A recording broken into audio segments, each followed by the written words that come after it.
too busy creating.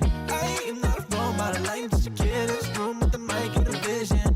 I ain't gone, I ain't gone, I ain't gone, I don't really care about it. I ain't gone, I ain't gone, I ain't gone. No, I don't wanna be the center of attention, so why do I crave it all the time? I just wanna be loved, that's the reason for the tension. I swear I'm doing fine, no, I don't want fame, I just want trust, I just wanna do what I need to, I just wanna do what he do, I just wanna run the world, but that sounds too hard. Touch some grass, but it's too dang hard. No, I don't wanna fall into the trap that they set when I pull up on the scene, and the scene on the set. If they try to take my soul, I'ma fight till I'm dead, and they might use my body as a prop, look at that, yeah. Yeah, yeah. I don't wanna be famous, I'm too busy creating. I am not a role model, I'm just a kid in this room with the mic and a vision. I ain't gone, I ain't gone, I ain't gone, I don't really care about it. I ain't gone, I ain't gone, I ain't gone. We all sound the same, so who is to blame? Yeah, all sound the same, yeah. So who is to blame? Yeah, we all sound the same. Yeah, so who is to blame? Yeah, we all sound the same. So get down, so get down. We all sound the same. So who is to blame? Yeah, all sound the same. So who is to blame? Yeah, we all sound the same. So who is to blame? We all sound the same. So get down. I don't wanna be famous, I'm too busy creating. I am not a role model, I'm just a kid in this room with the mic and a vision. I ain't gone, I ain't gone, I ain't gone, I don't really care about it. I ain't gone, I ain't gone, I ain't gone. I want you to be mine all alone For all time. I want you to be mine all alone Oh, why do I stress myself out, yeah? I don't really like my new haircut, yeah. Wrote a new song, but I hate it, yeah. I just wanna run, but I can't move, yeah. Look a little stupid, I don't doubt it. Getting a little too crowded. Give me 3 zeros like 1,000. Hit the jackpot, I doubt it, yeah. I should go buy some new retinas. I should level up my stamina. Why I'm acting, leave the cinema. I shoot my shot, but I can't no more. Yeah, now I'm fumbling, said I'm back off, now I'm stumbling, said I promise, now I'm stuck again, knock some sense into the head of his. Yeah, I should've known that the gloves would be on. Man, this crap should be like fighting a Paul. Jake hit that line and I swear he appalled. Yeah, that was a joke. I know he probably knocked me out cold. I hope he seek Christ, that's the goal. Yeah. Stress myself out, yeah. I don't really like my new haircut, yeah. Wrote a new song, but I hate it, yeah. I just wanna be proud of myself, but kill my pride off. Need a few more bucks in the bank, yeah. I don't wanna go crazy in the near future. I just wanna live long, maybe make a junior. Grandkids give me peace when I rest, no stress, yeah.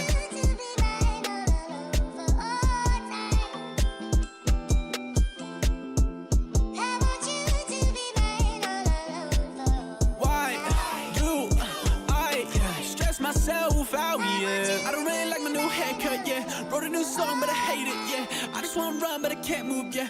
Look a little stupid, I don't doubt it. Getting a little too crowded. Give me 3 zeros like 1,000. Hit the jackpot, I doubt it, yeah. I want you to be mine all alone I want you to be mine all alone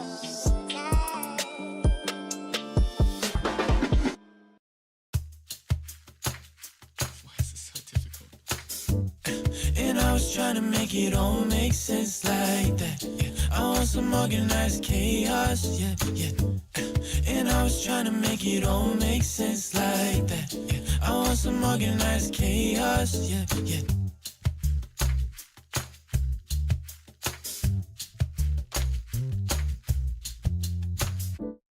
You don't want nothing to do with it, no you don't, yeah. I don't know where my mind goes sometimes, oh no.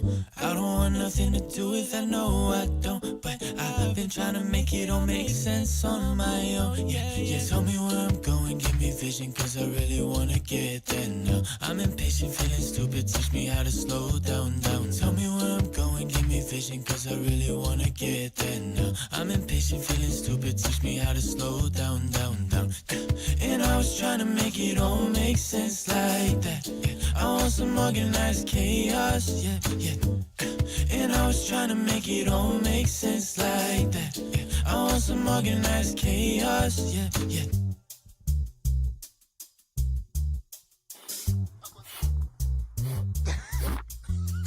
I don't wanna pretend like you got it figured out. I know, no. I can also have my inner doubts, like so. You might wanna organize some chaos too, so won't you? Louder lights so we got something we can aim on to. What's the rhyme and what's the reason? Trying to find the flow. Making sense of your existence like my life is Ohio. What's the rhyme and what's the reason? I'ma find my flow. Making sense of my existence inside Ohio, yo.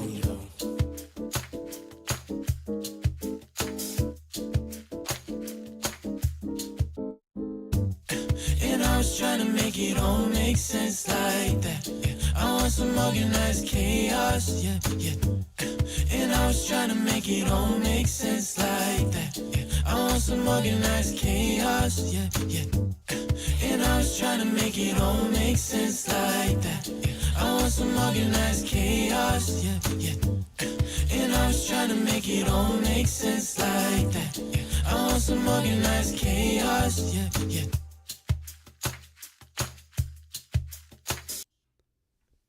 All right, we're gonna go ahead and do this. I don't think anyone is here, but honestly, it's fine. Guys, something very special came out today. It's very near and dear to my heart, and so I have a thing of Gatorade. I have a Chick-fil-A cookie from yesterday that was never opened, and I have a plate of. Oh, I probably should microwave these again. Dino nuggets that have been sitting here for about 25 minutes. But yes, something very special came out today. And I'm very excited for it. The Next to Normal original London cast recording came out today. I'm very excited about this. No. So we're going to be listening to A Tale for Men Going Mad. The full-length 21-song album that I have been working on and releasing in 3 parts for since the beginning of last year. And so it has been a year and a half since the album started releasing, but I've been working on this album for probably about 2 years. And so I'm very excited for today. We're going to listen through all 21 songs, and I'm going to talk about what is going on. We also have the brand new Blinds music video that if you haven't already seen, you're going to see it now. Well, you're going to see it later in the stream because obviously there's a lot more songs to go through. So yeah, we're going to be listening to all the songs. We're going to be watching the music videos, the good and the bad ones. Frankenstein official video is not great. I'm going to be completely honest. But yeah, let's start with song 1, Victor. For men going mad, I raise a glass. For men going mad, I raise a glass. This message has been brought to you by the new and improved Dynasty Broadcasting Company, where we bring you new and exciting... Please contact us if you've seen this man.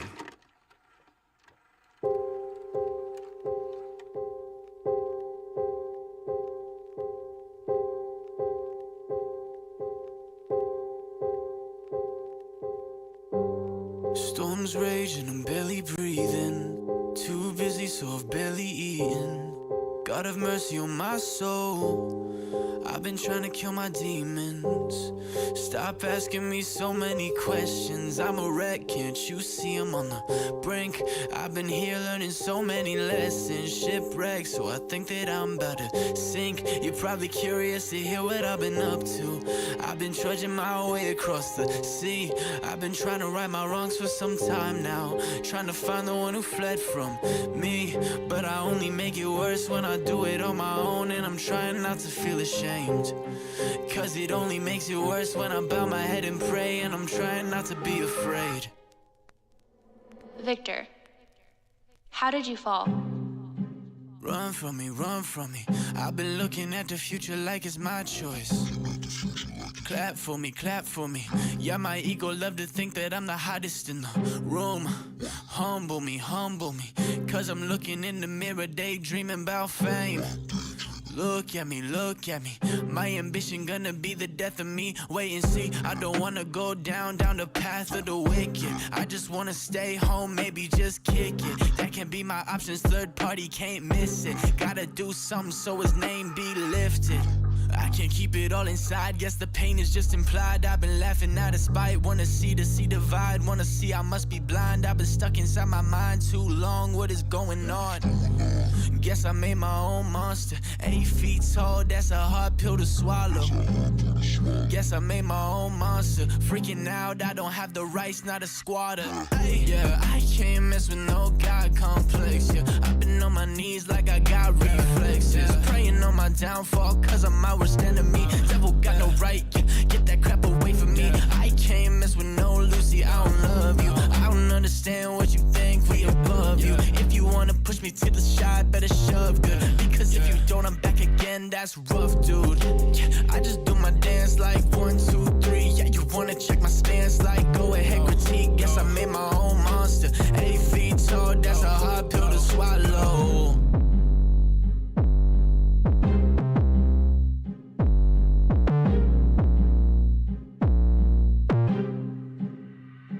Chapter 1. Oh, shoot. All right. I'm testing out to see if I can, like, mute my microphone in between. Yeah, we can. Okay.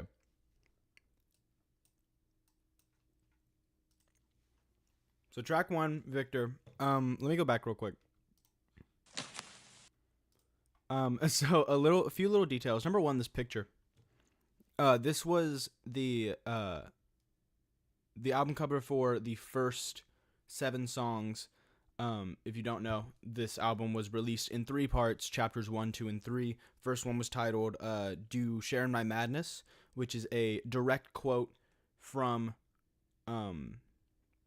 it's a direct quote from Unhappy Man, the track 3, but it's also a direct quote from the original Mary Shelley's Frankenstein novel, which this entire album is like loosely based on. Obviously not one for one whatsoever, but basically whenever we were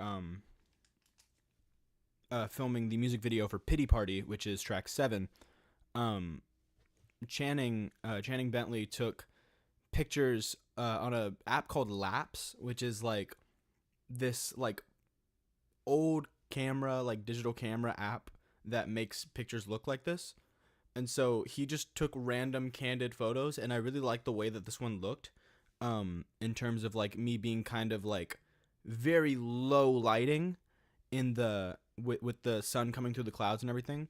And then whenever we were filming the Pity Party music video, the director Jaira Thu had a drone that we were filming some of the shots with, and so in the shot that Channing took, the drone was in the background. And so since there were 7 songs on the original album, and each album is 7 songs, 3 albums of 7, 21 in total, I decided to clone the drone and make it 7 drones. There's no lore significance to that.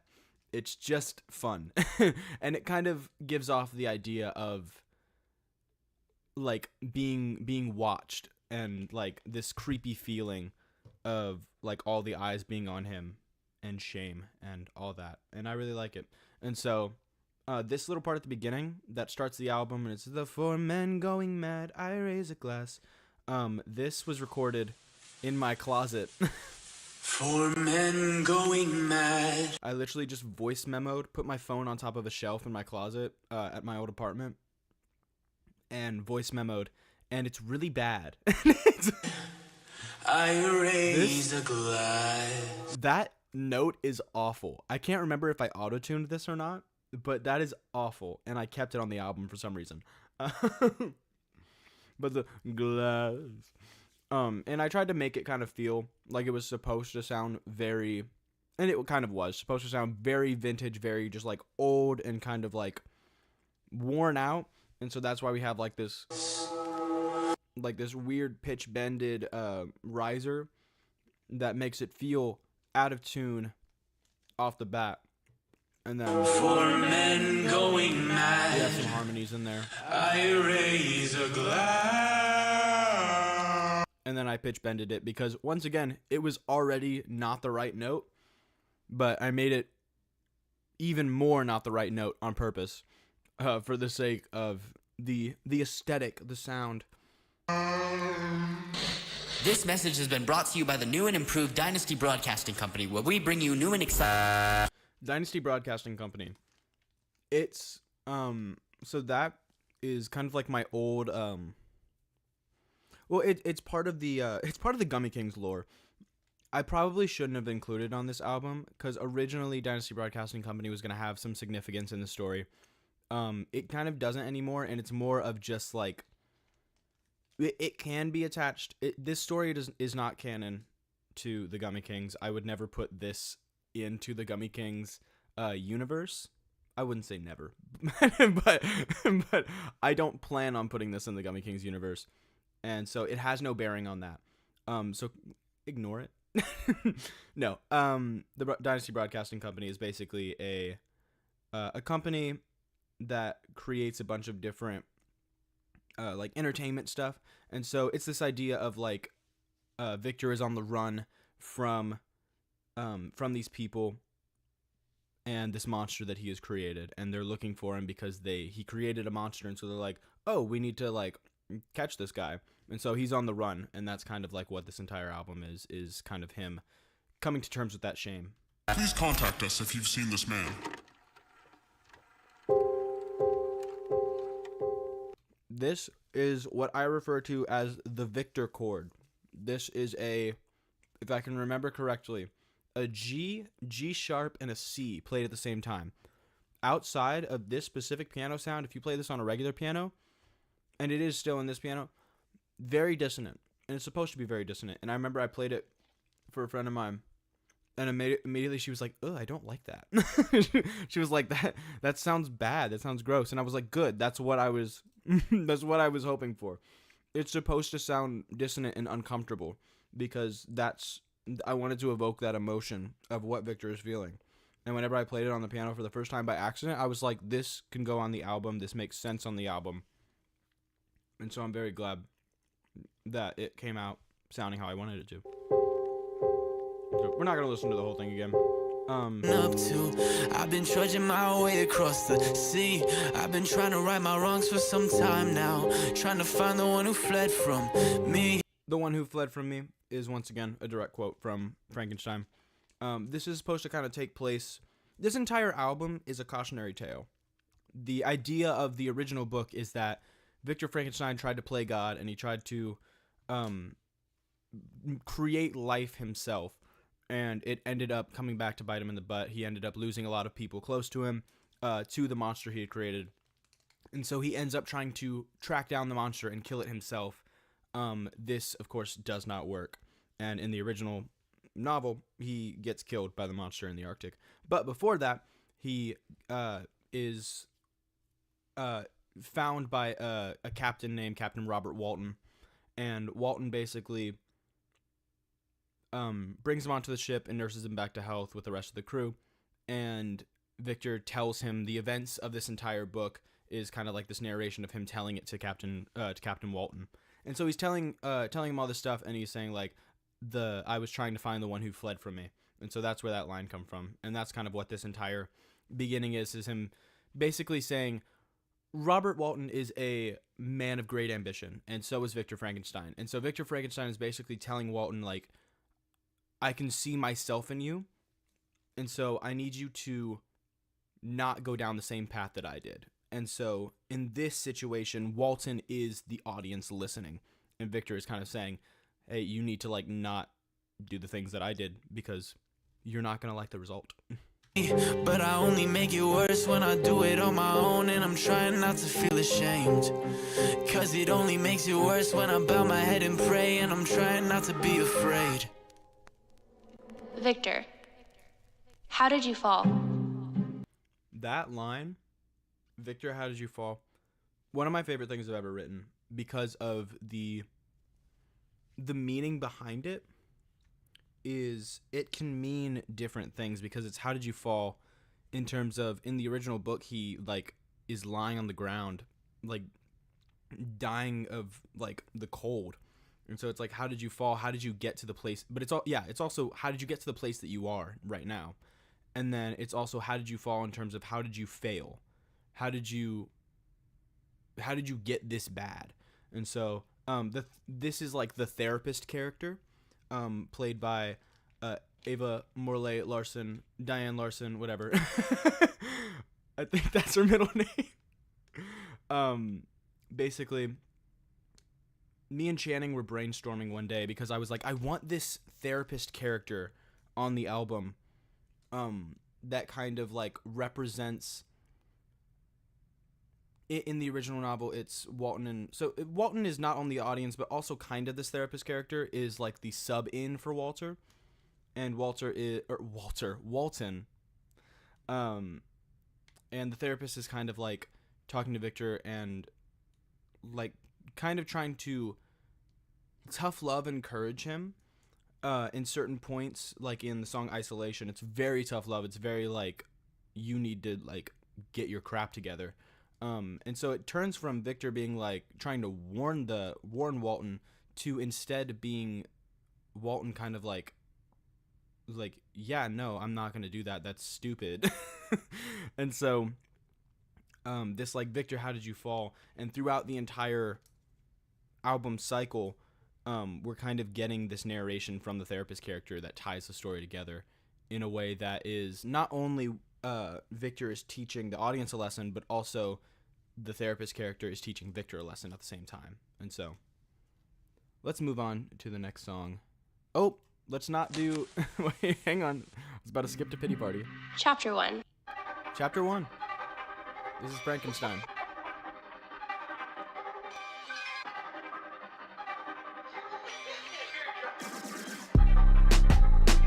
8 feet tall, no Goliath, I ain't at the top. Vicky run for cover, can't recover, I need you to stop. Birth to my creation, might just start a riot. I don't wanna take the blame, I need you to keep it quiet. 8 feet tall, no Goliath, I ain't at the top. 8 feet tall, keep it quiet, call it mouth shut. Call it, call me if you want Kim Possible. If you wanna reach me, praise God, make it audible. I don't wanna die right now, I got so much time ahead of me, it's all planned out. Maybe I should stop listening to my soul, yeah. Probably this for the best, Lord, I give you all the rest, yeah. Say it with my chest, shout it from the rooftops. Spirit ain't a guest, you living in my house now. Hey, you would've guessed I didn't need to browse much. Spirit ain't a guest, you living in my, hold up, wait. Bringing it to life on a whole nother level now. I ain't Ben Franklin, but I think I found my father now. Praying to him every day and night, that's essential now. Now I'm standing on his word so high, standing like 8 feet tall, no Goliath, I ain't at the top. Vicky run for cover, can't recover, I need you to stop. Yeah, birth to my creation, might just start a riot. I don't wanna take the blame, I need you to keep it quiet. Keep it quiet, I'm a whole other species. John Hancock out here signing treaties. Complex hi-hats, yeah, they hitting. You would be afraid if you saw the MIDI. I don't wanna go berserk, but the buzz on the bass make me feel like Zerg. Emperor, new grooves. I still got some crap to prove. I still got mountains to move. I got demons to remove. I got 1, 2, 3 wicked snakes in my boots. I'ma shake it off swiftly, make room for the truth. Cut the lies like a butcher, I'ma tell them all to scoop. And I'm looking too sharp, I look good in a suit. I got 1, 2, 3 wicked snakes in my boots. I'ma shake it off swiftly, make room for the truth. Cut the lies like a butcher, I'ma tell them all to scoot. And I'm looking too sharp, yeah, I'm looking too cute, huh? 8 feet tall, no good life, I ain't at the top. Vicky rump cover, can't recover, I need you to stop. Yeah, birth to my creation, might just start a riot. I don't wanna take the blame, I need you to keep it quiet. 8 feet tall, no good life, I ain't at the top. Vicky rump cover, can't recover, I need you to stop. Yeah, birth to my creation, might just start a riot. I don't wanna take the blame, I need you to keep it quiet. Never. Sorry, I was muted when I screamed. I ran out of Gatorade. So yeah, that was Frankenstein. That is, I'm gonna try and not talk for as long because I'm realizing that took me like 10 minutes to get through. And I cannot be talking for 10 minutes every single time. Because I do have to be somewhere at like 1:30. I need to leave. So yeah, Frankenstein. A little bit of foreshadowing, by the way. With the the suit on. Oh yeah, this part. If you saw the MIDI, You would be afraid if you saw the MIDI, referring to the hi-hats. The hi-hats are not that complicated. I don't know why I said that. I just thought it was a fun line. I don't Ah. 3 wicked snakes in my boots. I'ma shake the scoop. what's it Snakes in called? my boots. I'ma shake it off swiftly. Make room for the truth. Cut the lies like a butcher. I'ma tell them all the scoop. I can't stand how I sound in some of the lines. And in the older songs, like, I think that this album is very good, in my opinion.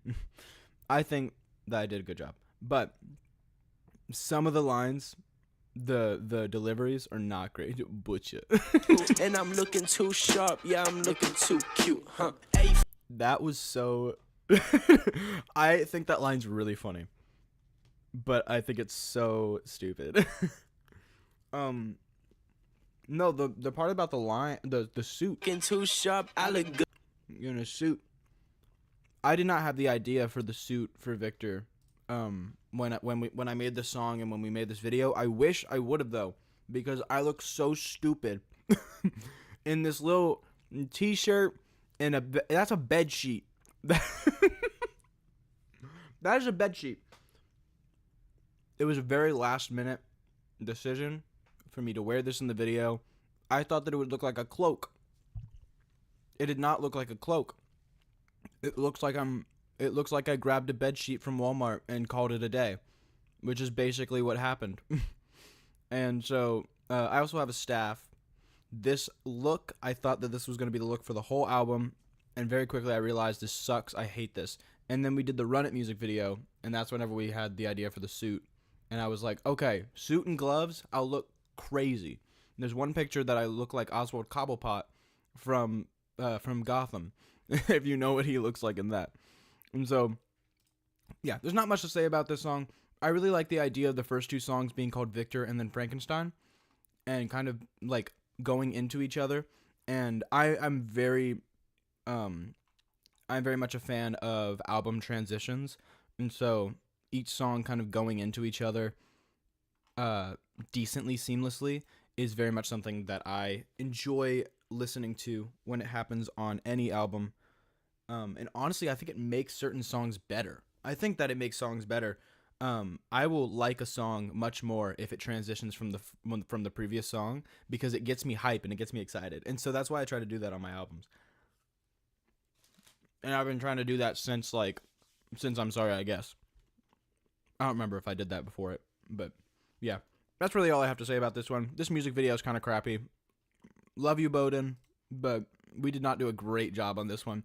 I like the setting, the dried up river, and we went to a different dried up river in Fort Worth for the Blinds music video. So it's kind of full circle, because the first music video for this and the last music video for this, not the last, but were filmed in very similar locations. And so it feels like we redeemed ourselves for for this video. Just like I put like the Good in a suit. the VHS look over it and the subtitles in the middle of the screen, literally just to make it look more visually interesting than just me with a bed sheet on standing in the middle of a dried up river.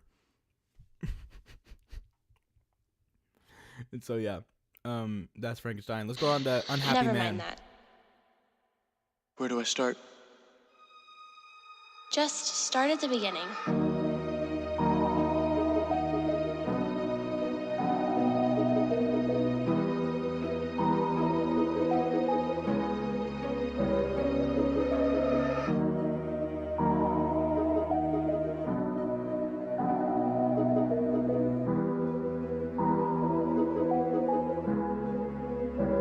Unhappy man, do you share in my madness?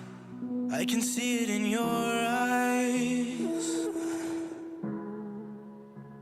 Unhappy men, we have drank from the same cup, only I have finished mine. You can't dig your way out when you're caught up in a dead end. Intention ain't sharp, it's not a needle needed threaded. The million men dream, but only one of us is moving it up. Don't call me ambitious, I'm just thinking status quo is rough. No need to repeat that you're a beast with tenure. Why you looking at me like a freak of nature? Wanna spin the die, I may lie like I'm a player. Won't be taking any favors, no one's gonna be your savior now. Would've warned, think I might have made a monster. Dr. Victor, yeah, you think I will be smarter. Can't play God, I'm a man, yeah, that's a starter. Lord forgive me, they might kill me like a martyr. Run it till I get the cash flow. It ain't all about the cash though. If it's growing on a tree, won't keep it on the low. Share the wealth, yeah, you let them know. Selfish ambition, a man on a mission, I'm on the move, but I'm feeling the friction, running in place. Get off my case, Father forgive me, giving me grace. I'm gonna brace myself for the impact, I'm gonna keep all my faith intact. I wanna listen, but I get too distracted. Doze off, it's a force of habit. Yeah, looking for a shortcut, boy, you too impatient. So am I, but I've been learning up, I had to pace it out. Cause if I run, I don't want that estrangement. Got too good to give up, and I'll never change my statement. Monster came to life, I'm running. Don't want to deal with all my problems. My ambition really something. Death of me, the devil hunting. Only enemy I got is me. I can't even go to sleep. Think I might have gone too deep. Monster on the inside. Dug my own grave. Monster on the inside. Dug my own grave.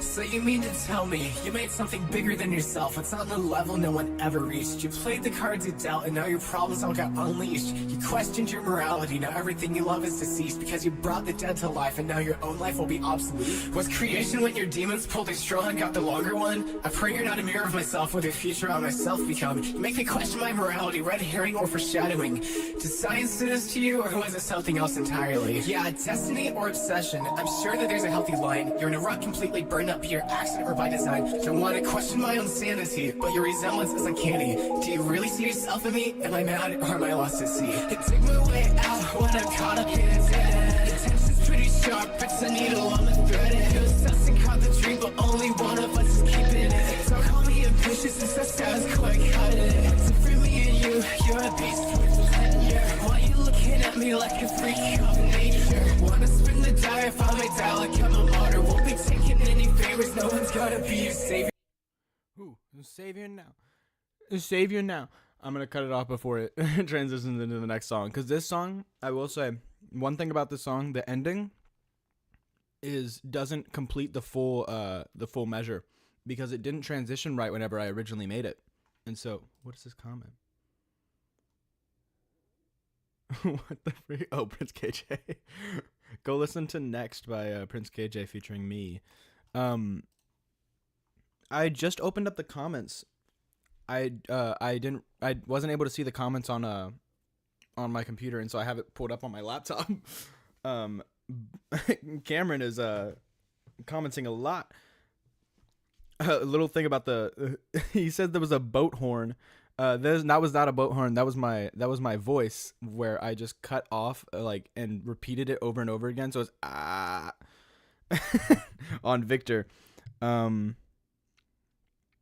What's it called? Don't look at that guy's files. I don't know what you're talking about. Jesse, I need to rap for the Walter line, I'm guessing. Or Walter, because I kept screwing up his name. Toy Story line. I don't remember making a Toy Story line. You might have to remind me of what that is. And then Scoot reference because I said what's it called? In Frankenstein I said the word scoot or something like that. A message was retracted from Deshelle. From a Walmart bedsheet in the Frankenstein music video to a full-on suit and run it and onward. Also, what is your favorite song from the whole trilogy? I will make that decision. Actually, I'll look at it. Wait, why am I pulling it up on Spotify? I have the list right here. What is my favorite song from out of this entire 21 song album? It's probably...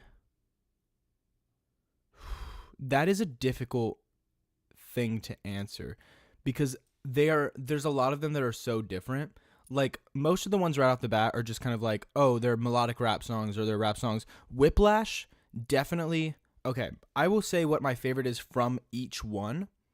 My favorite one from Do You Share in My Madness is Whiplash. It has been since I made it. I knew it was going to be my favorite song off that one. Knock Knock is definitely my favorite from, what is it called? Inherently Selfish. And then from this new one, my favorite is probably, that's kind of difficult.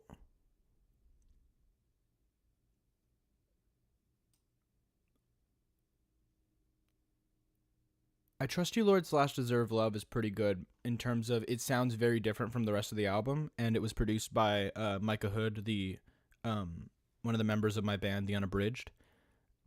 I think I might say I Trust You, Lord / Deserve Love.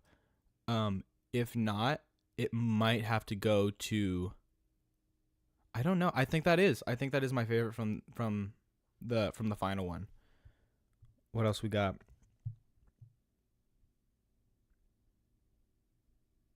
Cam, you said that your favorite is Unhappy Man. That's funny because that's actually my least favorite from the first batch. It used to be Isolation used to be my least favorite from Do You Share My Madness, but Unhappy Man has unfortunately made its way down just because I don't know. I think it's a good song. I just think it could have been better. Let's go back to the opening little thing from Ava. Never mind that. Where do I start? Just start at the beginning. I liked this idea of having it almost be like a dialogue, that it was less of like a, little voice line at the beginning, and more of it like actually feel like a therapy session. And so her saying never mind that, was kind of like this coming from, you hear the TV static and it's kind of supposed to recall back to the part where in Victor, where the TV static was going off and the Dynasty Broadcasting Company was looking for Victor. And so he's kind of like, she's saying, never mind that, don't pay attention to that. Like, this is a safe space almost. And then Unhappy Man is specifically referring to Walton's letters at the beginning of the Frankenstein novel. Once again, a direct quote from the book, Unhappy Man, do you share in my madness? I am so glad that it worked out so well melodically, because it doesn't sound like the book quote, or it doesn't feel like it was taken from something else. It feels like I actually wrote it. I didn't. That's from the book. Like word for word. And so Unhappy Man is kind of like it's Victor calling Walton an unhappy man, saying like, oh, you aren't satisfied with everything that you've already done in your life. You feel like you need more. I felt like that too, and this is where it brought me. Dying in the Arctic, searching for the thing that I created that killed so many people I love. And obviously this is all metaphor. Let's go back to the comments. Buzz Zerg, something like that in Frankenstein. What?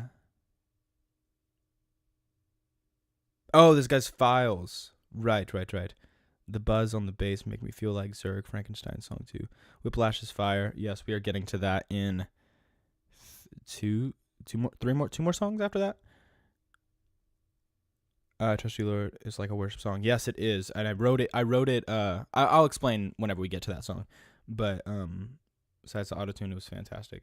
Besides the autotune, how dare you? I'm joking. Let's get to Run It, the second music video that we made for this. I this music video is very dear to my heart. This is one of my favorite to film. We went downtown in Tulsa, and it was literally just me flailing my body around because I was trying to keep the energy of the song, and so I'm in this full suit, just like just jumping around, and I feel so stupid. And there's so many people that are walking by in certain parts, and the same thing happened in Pity Party because we also went downtown for that. So yeah, this is Run It.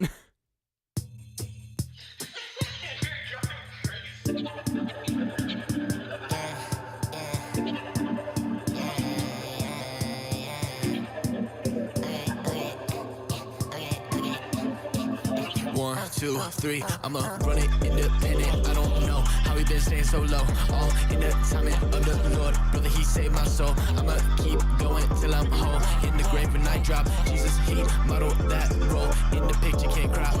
Yeah, how you so dead? I've been living in a hole like I've been living on my phone like, am I someone? Am I someone that you don't like? Am I someone?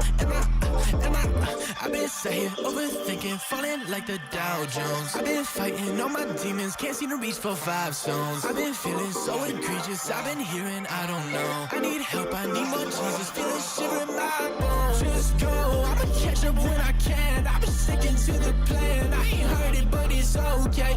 Running up, I don't even know what that means. God put it all in my jeans. 1, 2, 3, I'ma run it independent. I don't know how we been staying so low. All in the timing of the Lord, brother, he saved my soul. I'ma keep going till I'm whole. In the grave when I drop, Jesus, he modeled that role. In the picture, can't cry. Yeah, how you so dead? I've been living in a hole like I've been living on my phone like, am I someone? Am I someone that you don't like? Am I someone? Am I? There's a few things about this music video that I love. Also, real quick from the comments, wasn't Blinds for a producer contest or something? How do you know that? I mean, I know how you know it, but I'm surprised that you know about that. I know how you know it though. It's from SoundCloud. I posted Blinds like months and months ago whenever I first made it, because I did make it for a producer contest for Cymatics. And so it's just been sitting on my SoundCloud for a while now. Now it's officially released into the world on Spotify and stuff. And so, yeah, love that. Blonde hair, John. Yes, I had my hair dyed bleach blonde for a Christmas production for Victory Church. Go watch that. Christmas Thread 2023. Yes, 2023.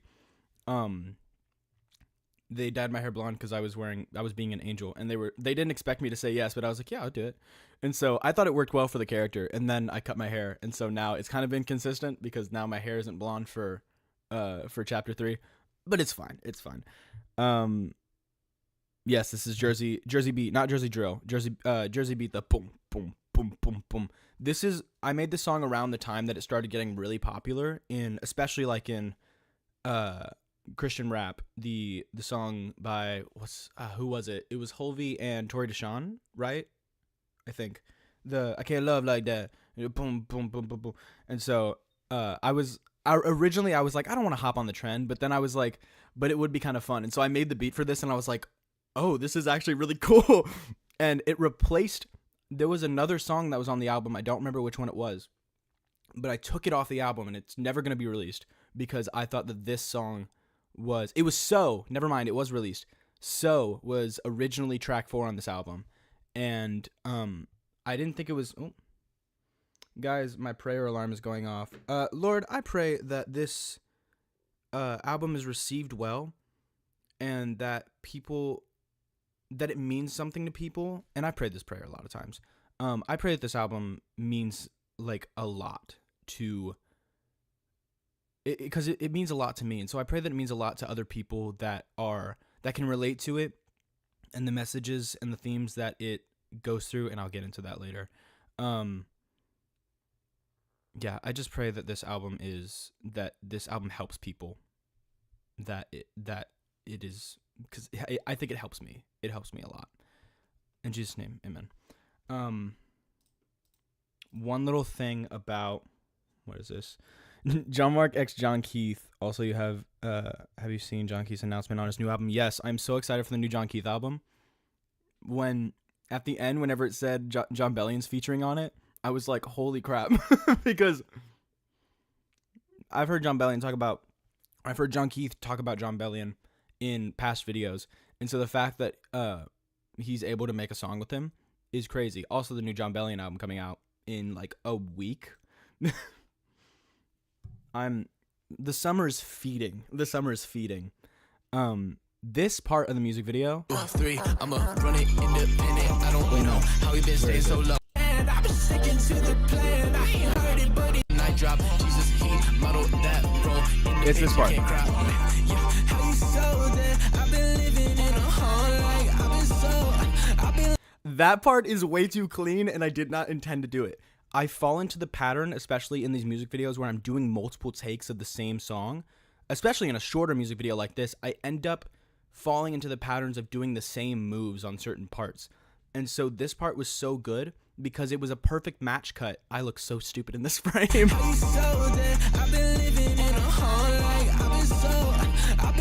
Because I was standing in the exact same spot, and I didn't mean to make that cut, but then I rewatched it and I was like, wait a second, I accidentally made a masterpiece.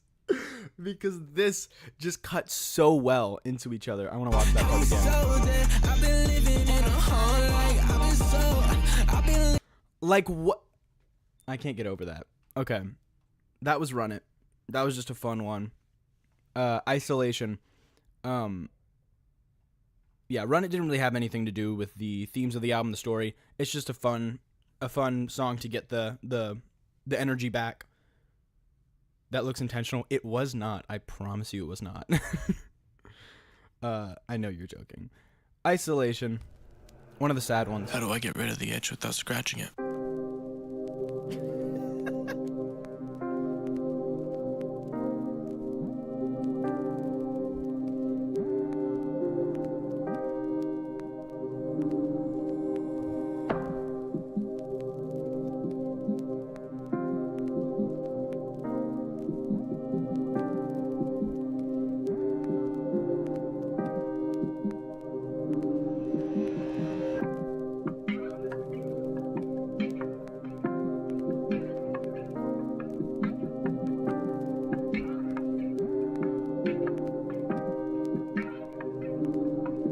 Yeah, what is alone time? I go back and forth between praying and screwing up. I give advice on my darkest days, but I wonder if I should give it all away. You think I forgot how to be alone? Or maybe reverted to something old. Or maybe I never even tried. Maybe I lied every time I cried. Maybe I don't deserve all the gifts that he gave me. Made me for a reason, thinking crazy. Little man and I'm feeling lazy. Isolation got me feeling hazy. Romans 7:15, I'm a spaz on a demon. I'm a spaz any season. I'm on earth for a reason. I'm on earth for... Can't make a promise, no Jephthah. Gotta confess to my brothers, showing his love like numbers. Am I safe, I wonder? Pray to you, no other. Gotta confess to my brothers, showing his love like numbers. Am I safe, I wonder? Putting my faith in defense mode, saying I'll change but I can't though. Gotta make sure nobody knows my repenting looking like a stage show. Reading my lines from my memory, I've been reading these for like a century. I've been acting out, doing my treachery, asking questions like, am I in jeopardy? How do I become a better me? How do I unlock my destiny? Already know the answer, I'm disrespectful, don't honor my legacy. I've been yelling at the enemy, I've been yelling in the mirror. Blame the devil for my problems, why I let him in the picture. No, it's all just mental, I've been so judgmental. I keep planning out my sin, no, this ain't accidental. I know there's potential, I forgive myself today. He forgive me every day, he forgive me. I don't deserve you, I just want more you, I just want blessings. I'm too selfish, I don't deserve you, I just want more you. Want a good ending, I ain't helpless. I don't deserve you, I just want more you, I just want blessings. I'm too selfish, I don't deserve you, I just want more you. Want a good ending,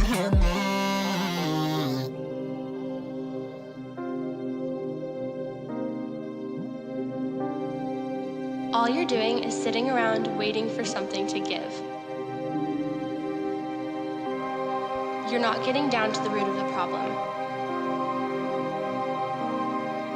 Maybe instead of waiting for God to finally heal you, you should just man up and take responsibility for your actions. Man up.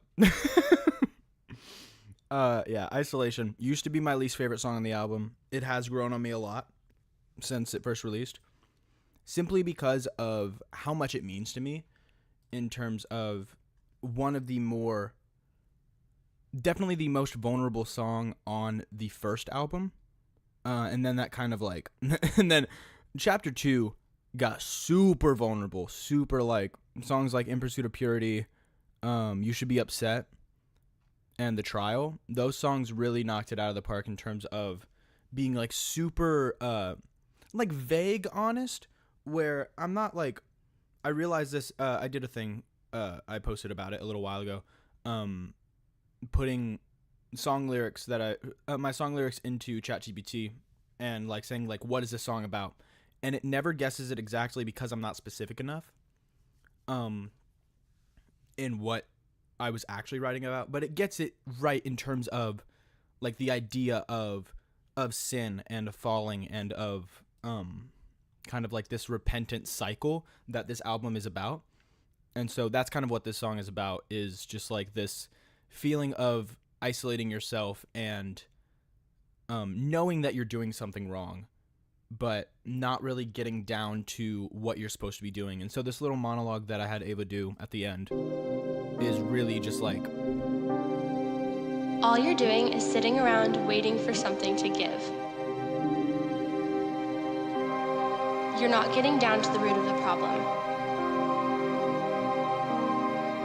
Maybe instead of waiting for God to finally heal you, you should just man up and take responsibility for your actions.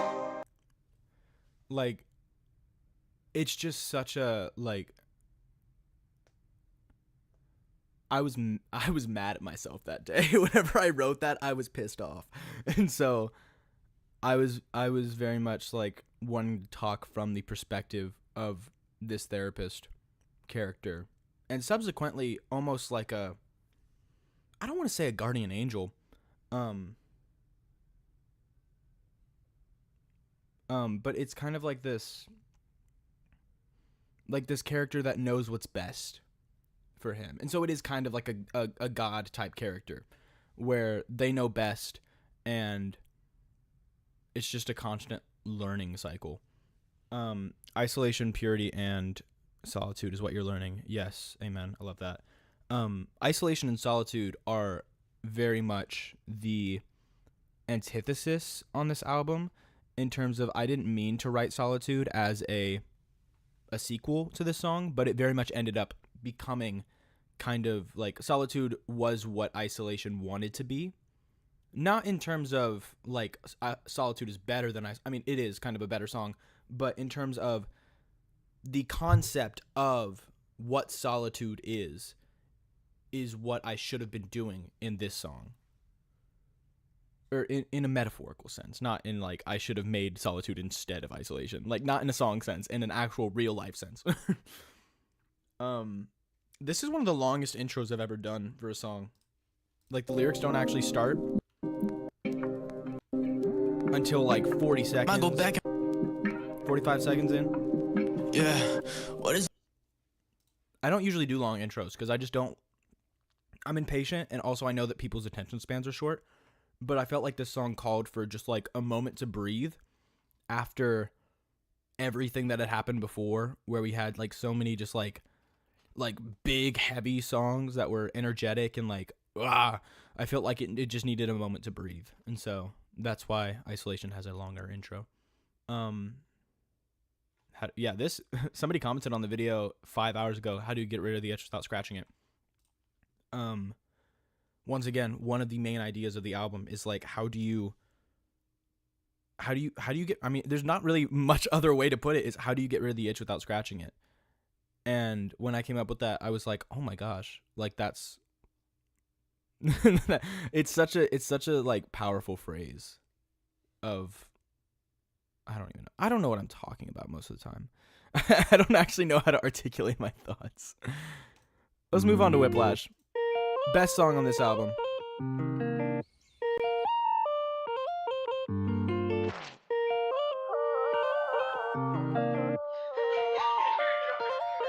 Slow down, I don't wanna go too fast. It's my fault if we get a little whiplash. Slow down, I don't wanna go too fast. It's my fault, yeah, it's my fault. Slow down, going 50 in a 15. I thought it was only 50cc. No games, I thought this would be the best thing. I thought this would be the best thing. Yeah, I'm so tired thinking back on what I can't change. I go quiet, I don't wanna say a dang thing. I can't lie, I haven't cried in a little while. Don't know why, but I guess that it went out of style. Yeah, I want you to hate me. You don't make it easy to let go of all the memories. Yeah, I've been feeling drained, I'm out of energy. Slow down, I don't wanna go too fast. It's my fault if we get a little whiplash. Slow down, I don't wanna go too fast. It's my fault, yeah, it's my fault.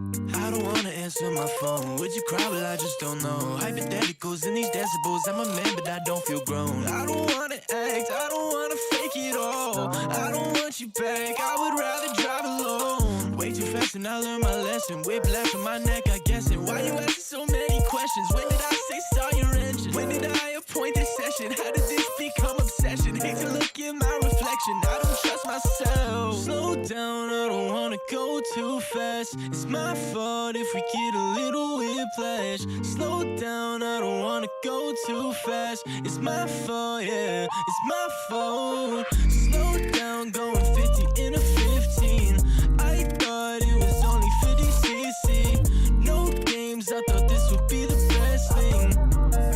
I thought this would be the best thing. Slow down, I don't wanna go too fast. It's my fault if we get a little whiplash. Slow down, I don't wanna go too fast. It's my fault, yeah, it's my fault.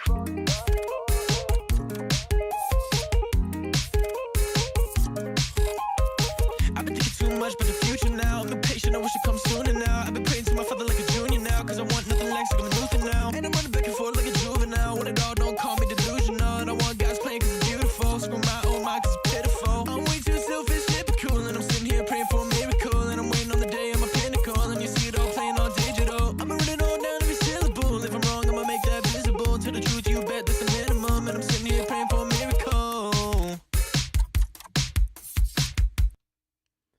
All right, that was Whiplash.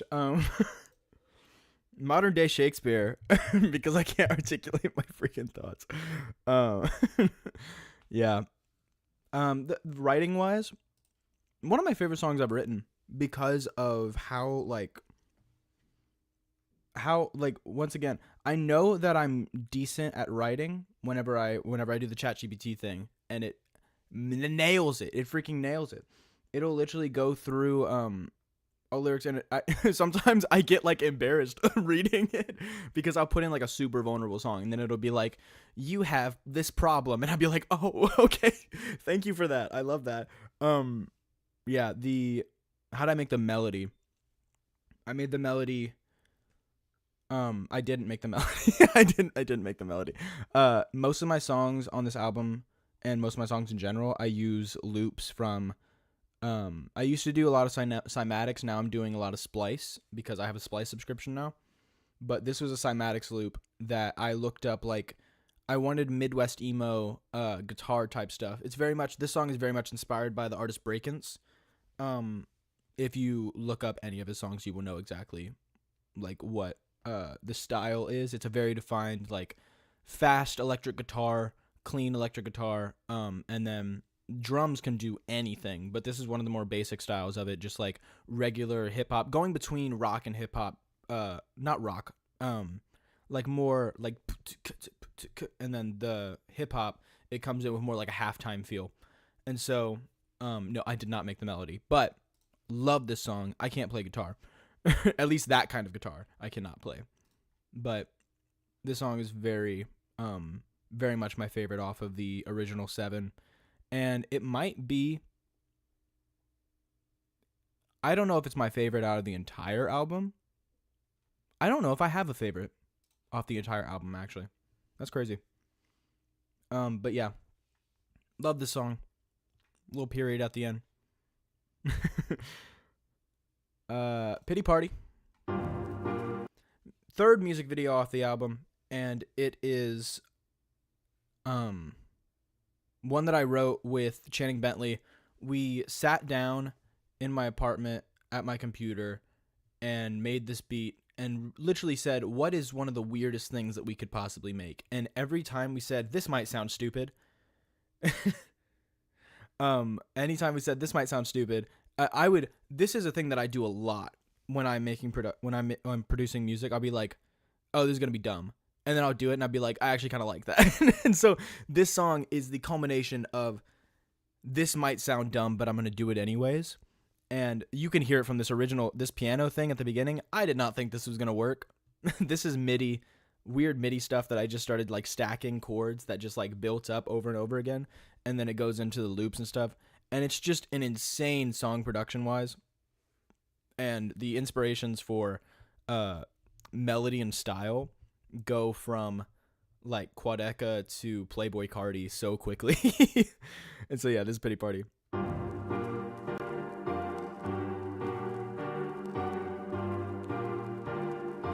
My dino nuggets are cold now. I only have one left.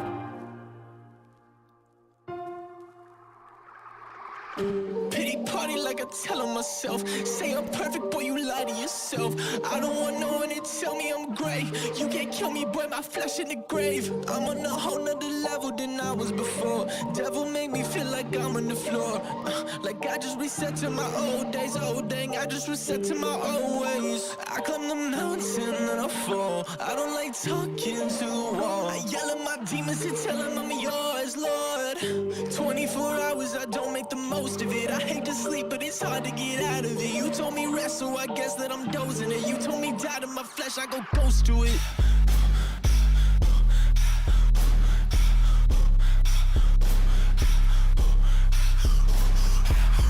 I don't need your pity, so go home, little punk. Why you so worried? I pray like a monk. The way I be praising, you think that I'm drunk. He made you a masterpiece, not piece of junk. If I feel like crying, you know I'm a sob. Drowning in sorrow, I float on the top. I'm all suited up, yeah, I roll with the mob. The heavenly host know I'll see when I drop. I know you wanted the best of me, brother. You talk like you big, but you double think, brother. You talk like you him, but you double speak. I don't know why you always trying to test me. You pity the party, no RSVP. Lose yourself in the chaos and see life's a coaster. And a breaks out of easy downhill, yeah, going down. Fighting through the struggle, I'm raising the stakes. Got scars in my heart, battling in my sleeve. Life's a game full of stars. I'm refusing to live. Every setback inside of every challenge and test. Rising up, bring out ashes, me feeling the rest. The silver spoon, no easy road. I'm building my empire, brick by brick, love by love. Haters gonna hate, but I'm unfazed. Riding my strawberries till it's hell, getting lost in my maze. Play it again, you feel it. Turn my pain into power, my doubt into drive. I'm the phoenix, watch me thrive in this pretty party. I'm the king of the room. Turn my struggles into strength, turn my pain into tune,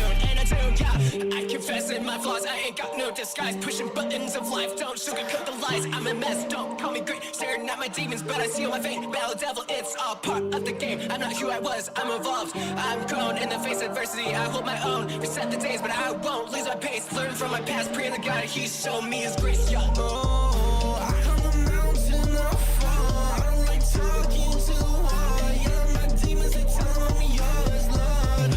24 hours, I don't make the most of it. I hate to sleep, but it's hard to get over it. You told me rest, so I guess that I'm dozing it. You told me die to my flesh, I go ghost to it.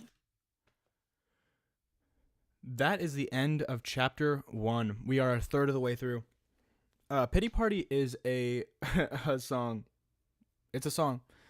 It's one of the songs ever. I love this song though. It is definitely I think it's my second favorite off of the first album. Right behind Whiplash. Comments, can't believe a musician with this level of quality is eating cold dino nuggets right now. Look, man, they weren't cold when I made them.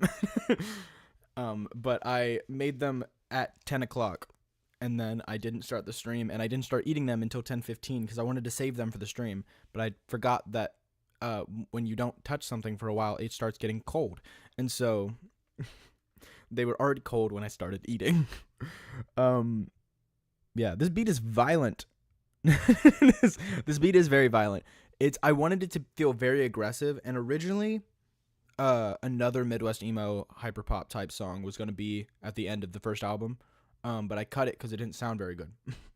And so we made this one, and I was like, this is perfect for like an ending to this first chapter. Yes, Christian Quadeca vibes. Someone understands it. This is very much, I was in my Quadeca era of just making the most weird sounding stuff, but somehow it was enjoyable. Need a vinyl of the whole entire trilogy. You think I'm rich?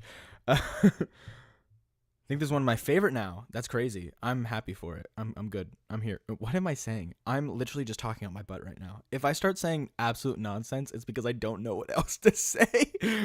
Yeah, let's move on to chapter 2. In Pursuit of Purity is the first one. Definitely not my least favorite on the second one. Scurry Around is probably everyone's least favorite on the second chapter, just because.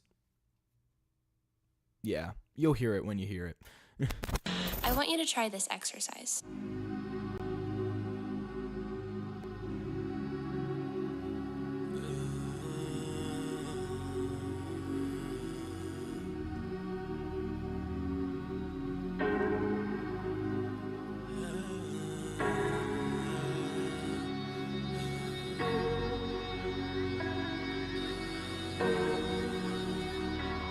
I ain't even trying. Look at me, I'm lying again. I don't like the silence. Why's it always feel like something's wrong? I ain't even hiding. I know I can't lie to you. I ain't even hiding. I'll show you the fruit that I didn't produce. I don't wanna walk down the road again. I need to learn self-control, self-control. I know I'm an addict every now and then. I need to learn self-control, self-control. Lord, I wanna fix my thoughts, burden my heart with a better one. Listen to my spirit once in a while. Go and sin no more.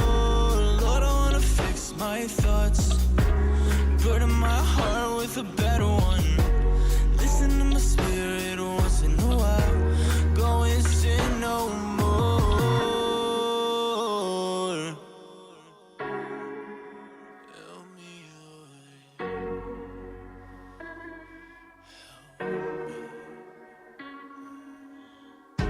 3 times high score. I swear it's not good for my soul. How many times can I fall before you walk away? I guess that I already know I love you still the same. Unconditional, I thank you for the lesson. Even when I'm crying out, I know something's missing. Guilt and shame ain't gonna stay when I reach the heavens. Trying to get to the point where that ain't a question. I don't wanna walk down the road again. I need to learn self-control, self-control. I know I'm an addict every now and then. I need to learn self-control, self-control. Lord, I wanna fix my thoughts, burden my heart with a better one. Listen to my spirit once in a while. Go and sin no more. Lord, I wanna fix my thoughts, burden my heart with a better one. Listen to my spirit once in a while. Go and sin no more. I feel like I'm hitting the fan. I'm gonna fall if I don't got a plan. I say I'm doing the best that I can. I don't wanna lie, don't feel like a man. 19 and I'm screwing up. Hey, what a guy, man's feeling stuck. First response should be talk to you, but I put my spirit back in the queue. Pursue is in action, ain't no reaction. Wanna feel hope, but I'm cut to a fraction. All on me if I wanna be free, but I guess that cage is too dang attractive. I need to be active, Lucifer laughing. Ain't doing nothing, I'm doing the dance and doing the tango. Busy romancing, gotta pursue you, my purity lacking. Oh, Chapter 2. okay, had to hear that. Yeah, this is definitely. This actually might be my least favorite. Scurry Around might actually be better than this one in my opinion. I know this is probably not very standard for listening party for the artist to talk about which song they don't care much for. This song I wrote on a day that I was just a lot of these there are a good amount of songs on this album that I wrote whenever I was just like really upset with myself. And so I felt like I had to get that out of me by creating something. And this song I just feel like drags a bit. I think writing wise it's decently strong, but not like super strong compared to the other ones. But the instrumental, it's very just like you're waiting for the end, basically. Like the end is where it really gets to the part where you're like, oh shoot, like, cause it's like boom boom boom. Definitely my favorite line in this is the I feel like I'm hitting the fan, because it's another way of saying I feel like crap. And I like that line. So yeah, that's In Pursuit of Purity. Let's move on to the next one. Knock Knock. My favorite new subscriber. Let's get it. 9 months ago. Also, wait. That's really funny. Of course, this is a song where I said I referred to me being 19, but the song wasn't released until after I turned 20. So that line is false. Let's Knock continue. Knock. My favorite off of this one.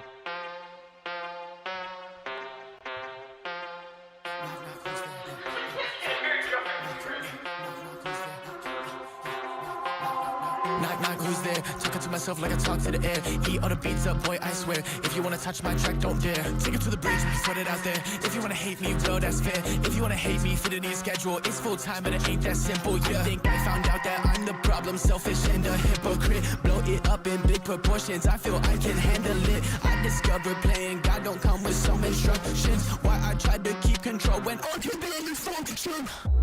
Dr. Frankenstein, I need you to open the door up. I need you to tell me why you made me, what's the hold up? Dr. Frankenstein, I need you to open the door up. I need you to tell me why you made me, what's the... I don't wanna talk right now, I don't wanna talk right now. I don't wanna mess with you, I don't wanna acknowledge all my mistakes, and that's what I call you. You are everything that's wrong with me, wrapped up inside a bow. If I see you under my Christmas tree, I'm burning down my home. It's your fault, you made me. I need you to speak, I don't want you to hate me. It's your fault, you made me.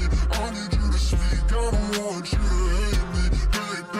It's your fault, you made me. I need you to speak, I don't want you to hate me. It's your fault, you made me. I need you to speak, I don't want you to hate me.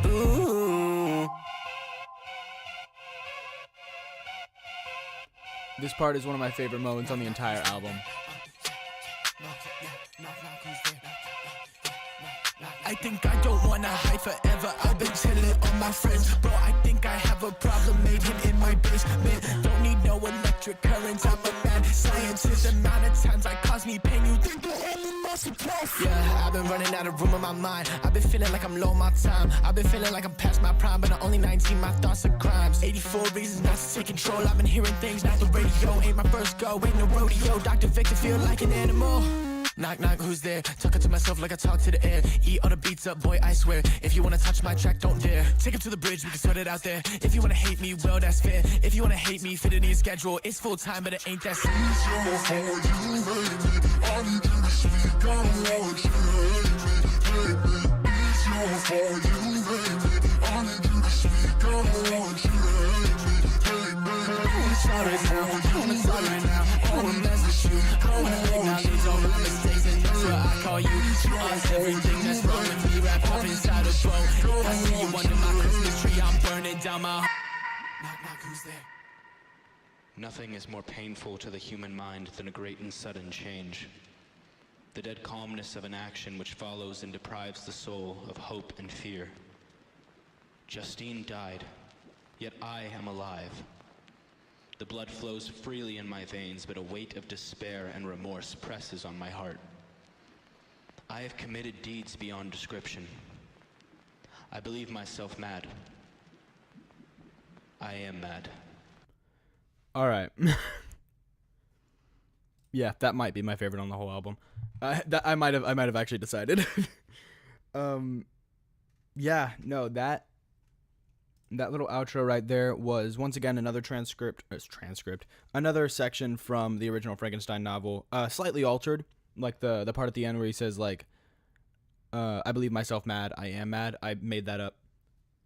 But basically, at this point in the story, in the original novel, the Frankenstein's monster had escaped and killed Victor's little brother, William. I think William was his name.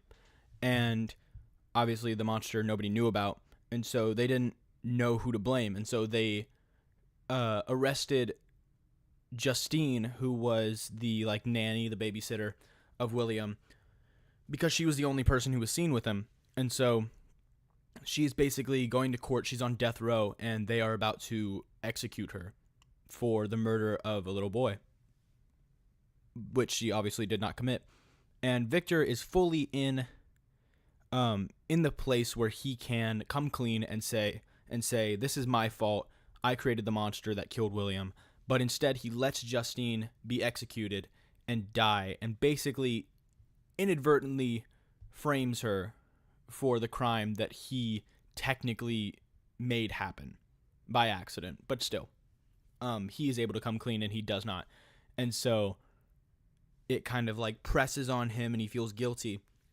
For good reason, because he should have come clean, but he did not, and an innocent woman died for it. And so it just goes to show the problems you have in secret do affect other people, and that is one of the lessons we are learning on this album. So yippee! That was Knock Knock. A bit of a dark one, but definitely the most lore-heavy one in terms of the storyline. What inspired you to make a Frankenstein album? I love Frankenstein. No, so in high school, we read Frankenstein. Technically, we didn't actually read the novel. I think our teacher knew how short of our attention spans were, and so she had us read the graphic novel version. So it was like picture book.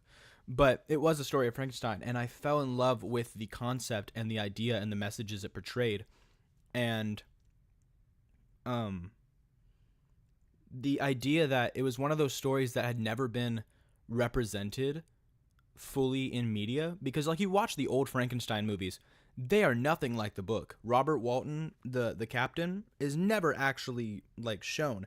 Now, I have heard that there is a book called a movie called Mary Shelley's Frankenstein that is the most accurate, but I don't think it is fully accurate to the original source material. But I have yet to watch it, so I do need to watch it. But like I watched Victor Frankenstein with James McAvoy. I watched it. I watched the first 30 minutes of it. James McAvoy and Daniel Radcliffe.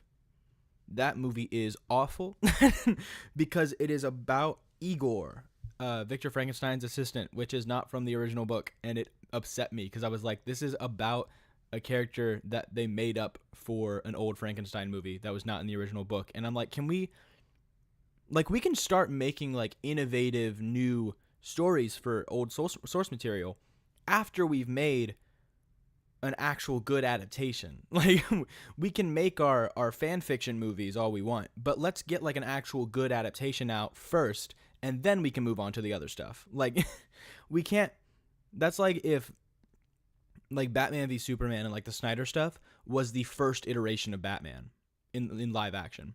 If that was the live action introduction to Batman, I would have been pissed. The movie's not that bad. In fact, I enjoy Batman v Superman.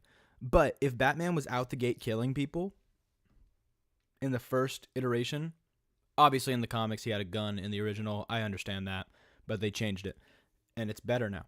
But sorry, I'm going on a rant. You can't do that, is what I'm saying.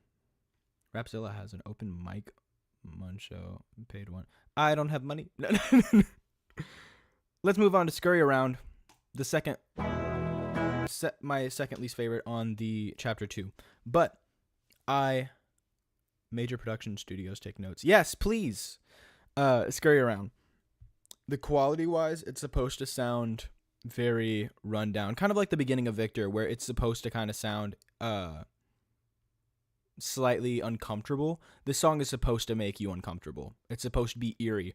I wrote this song Actually, I'm not going to talk about that until the end of the song because I don't want it to, like, taint your view of what this song is supposed to be. I'll tell you the backstory afterwards.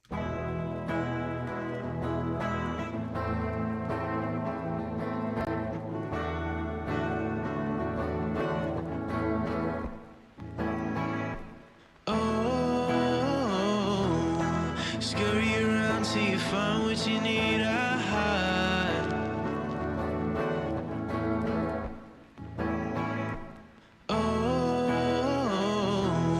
Scurry around till you find what you need.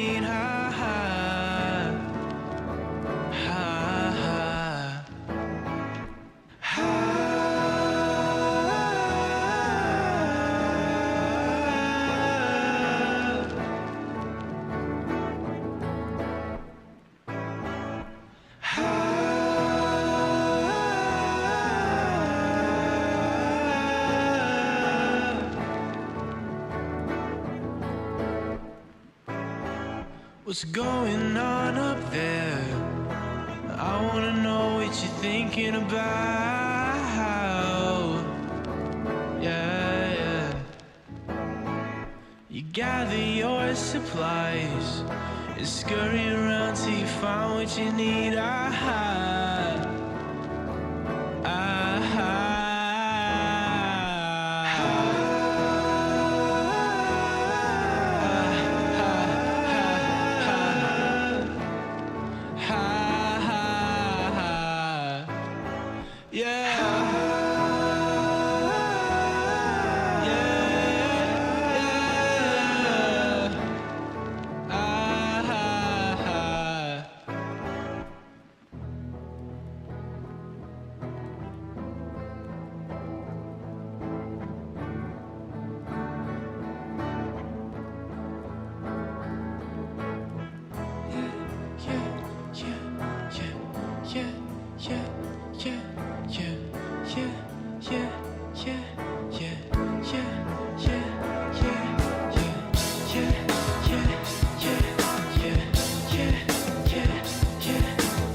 Before we get into that riser, because it transitions perfectly into the next song.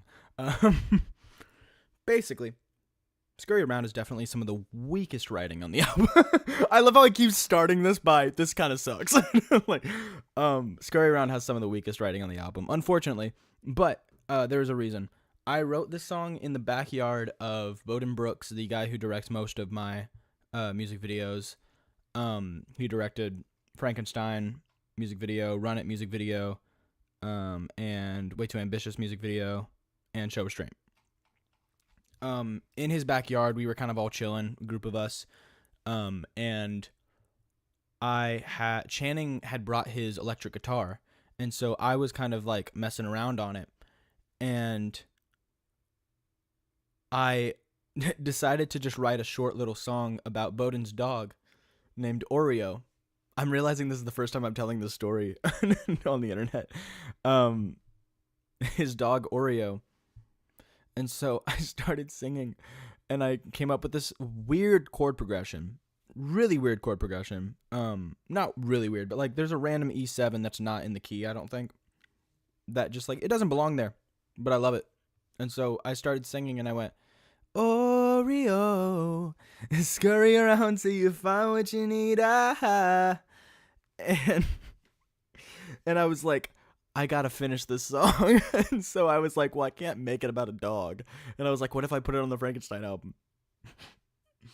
And so I changed Oreo to oh, and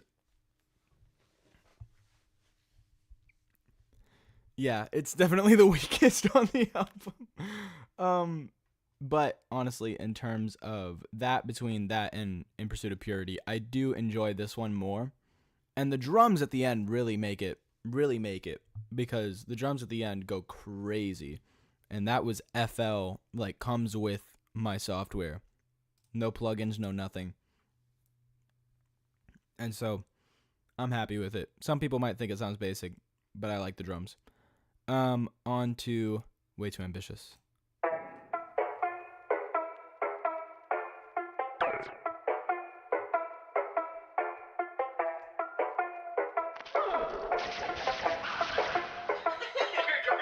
Faith without works like Saul on the sword. I've been losing track of time and I hate it when I'm bored. I've been way too ambitious, make an album, make a movie. I've been treating it like business, not a sentence coming to me. But faith without works like Saul on the sword. I've been losing track of time and I hate it when I'm bored. I've been way too ambitious, make an album, make a movie. I've been treating it like business, not a sentence coming to me. But I've been waiting too long for a little payday. Spotify, give me all my pennies, I deserve a. Yeah, I'ma throw a few in the wishing well. Wish you well, doctors know, don't excuse you when you owe me one. Obi-Wan, where's the moral high ground? I was battling with doubts, thinking I was hellbound. 99 problems, it's a problem generation. God gon' leave the 99 to find me demonstrate. I gave myself a full plate. I've been too busy with the track list, ad-libs. I've been too picky, but the 21 songs on the next one, flex them. Holy, holy, holy, built in with the 7. I've been working too hard, still hardly working, yeah. I've been lazy, hazy. Why haven't I learned how to quit? I procrastinate, fascinating how I never do it I'm supposed to.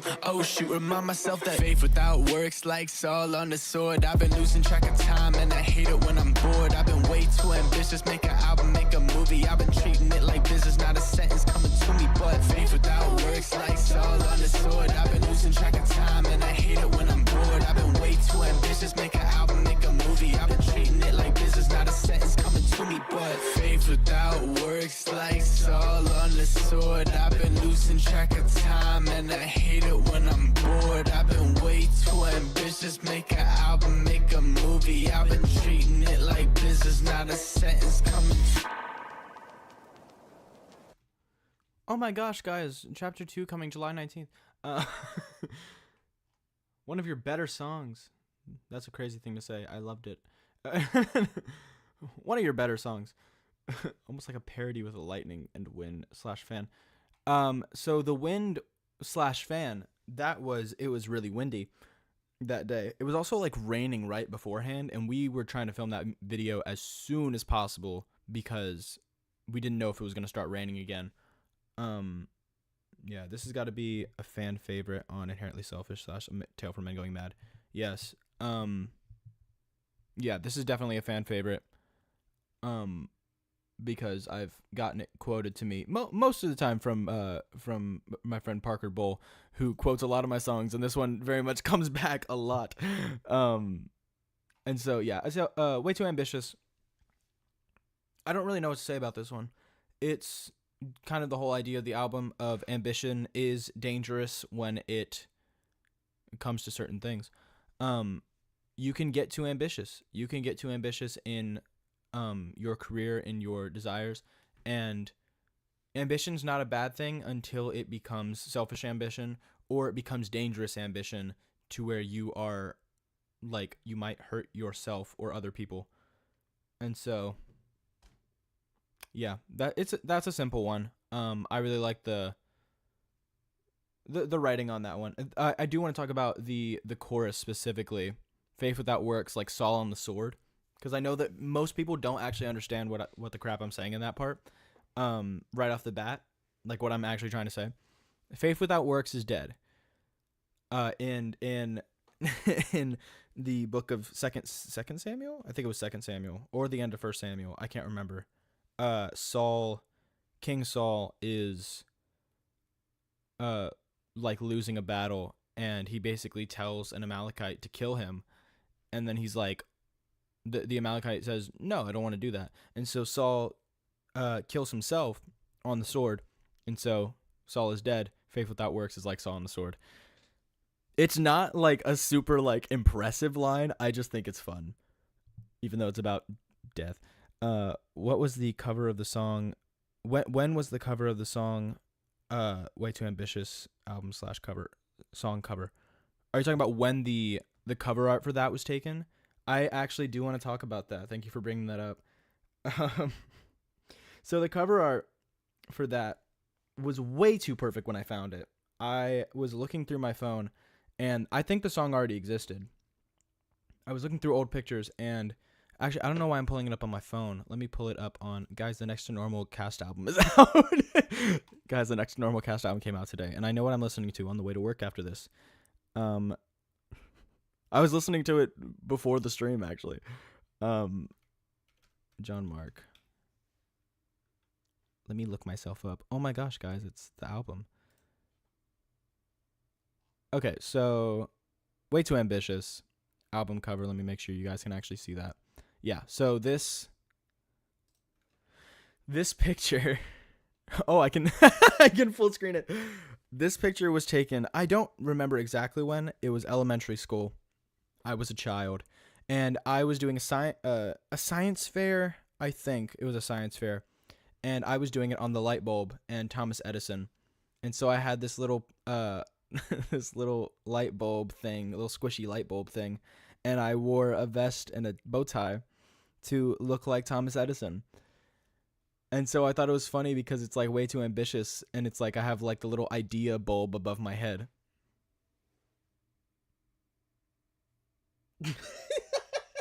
I don't remember when this was taken exactly. Yeah. That's it. Next to Normal. I'm alive, I'm so alive. You should be upset. Oh my gosh.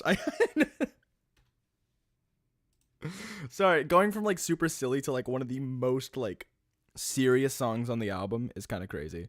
This is You Should Be Upset.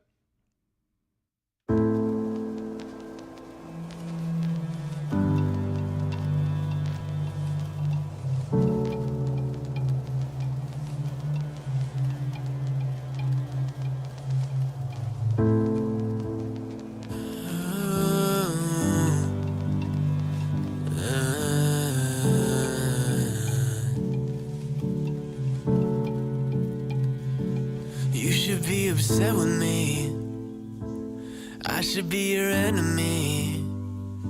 No, I don't really wanna be, but I should be. No, I don't want you mad at me, but I feel like you'd have to be. No, please don't waste your breath on me, but why you not upset with me?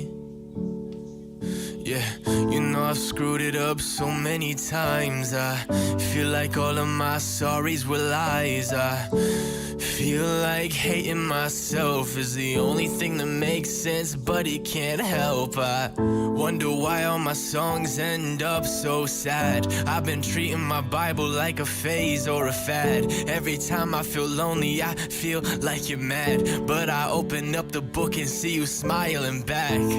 Why you not pissed off at me?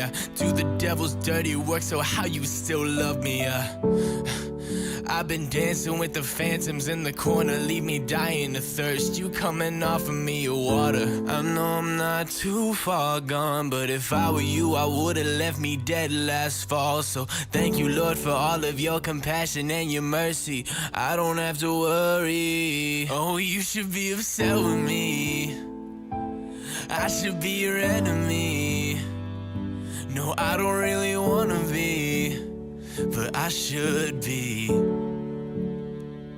No, I don't want you mad at me, but I feel like you'd have to be. No, please don't waste your breath on me, but why you not upset with me? You're so irresponsible. You shouldn't love a wretch like me, but you do. And I thank you. Yeah, I thank you. I thank you.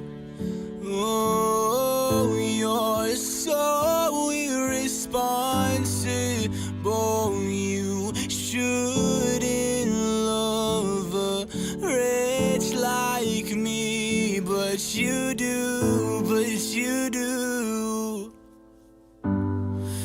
Oh.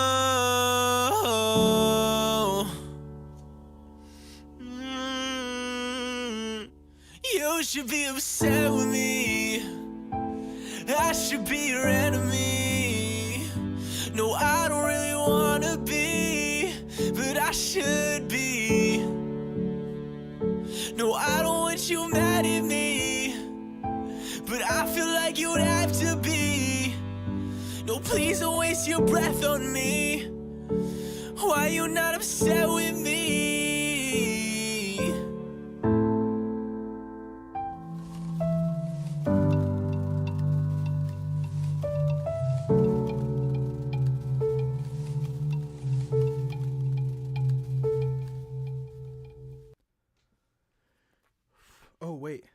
Oh wait, no, I'll save that. I'll save that for whenever we go to the next one.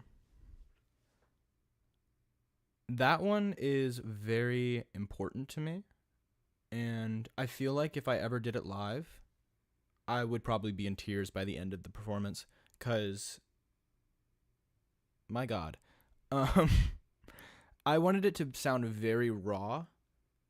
It's very powerful. Crazy how much I relate to this. Dude, it's so one of my favorite songs I've ever written. How do you feel about your covers on TikTok going somewhat viral? Somewhat viral. I had my last cover went, or not my last cover, my cover of Just a Man got like almost 10,000 views, which is not viral, but it's very good for me and I love it and I'm so happy because of it. No, so You Should Be Upset. One detail that I love about it is how raw it sounds, not only in the production of it just kind of being a piano and then like that wind chime, like wood wind chime, like hitting sound at this part. I don't remember where I found that, but I can't get over it because it sounds so cool. But most of the time, whenever I'm making a song, especially a song that has this little going on instrumentation wise, I'll usually cut in between the silences. So anytime I'll sing something and then after that I'll sing a whole verse and then I'll go in and cut out all the silent parts where I'm not singing because of background noise. And especially whenever I recorded this, I lived in an apartment with 3 other people. And so you can hear in the background, one of my roommates is watching TV and you can hear it going on, especially in like the first verse. Yeah,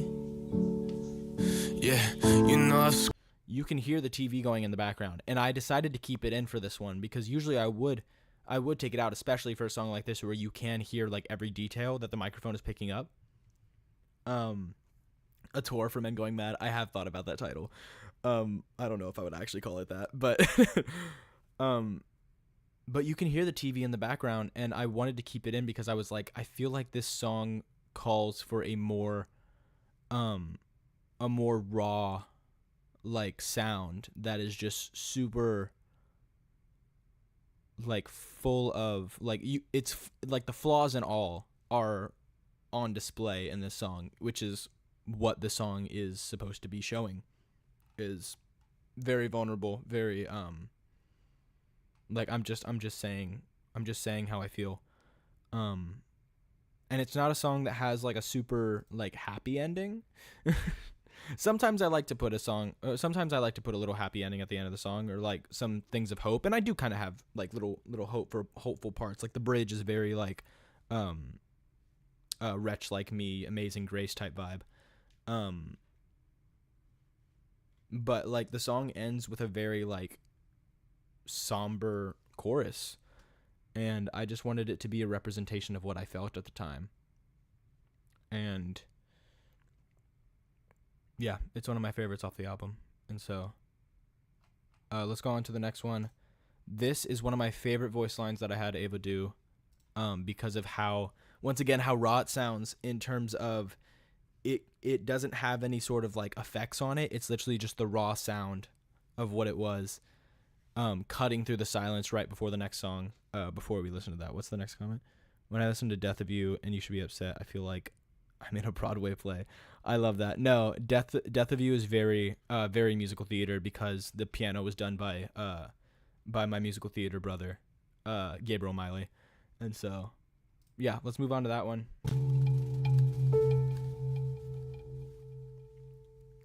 think you're starting to understand. On Spotify, that transition goes hard.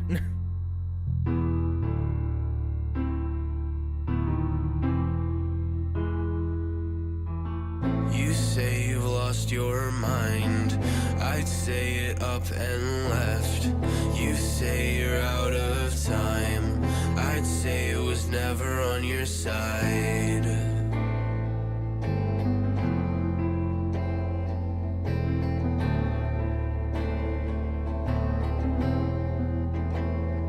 Oh, you could be split in two, but you would still be the death of you.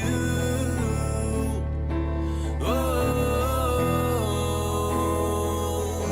you could be split in two, but you would still be the death of you.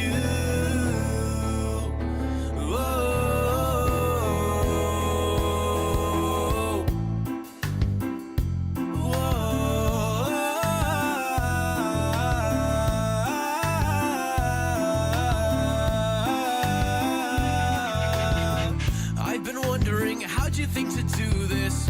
How could you be so blind to think this was infallible? I thought you were a man of logic and reasoning. How could you conceive something so irrational? And really, because I don't understand you, I thought you were someone I could gel with.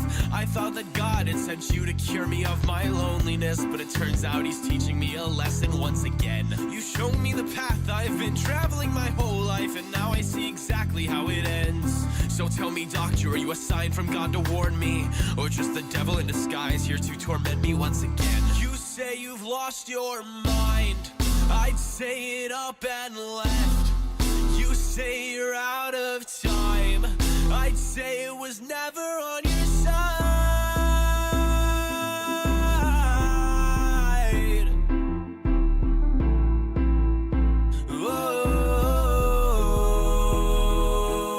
Oh, you could be split in two, but you would still be the death of you. Oh, you could be split in two, but you would still be the death of you. Oh, you could be split in two, but you would still be the death of you. Oh, you could be split in two, but you would still be the death of you.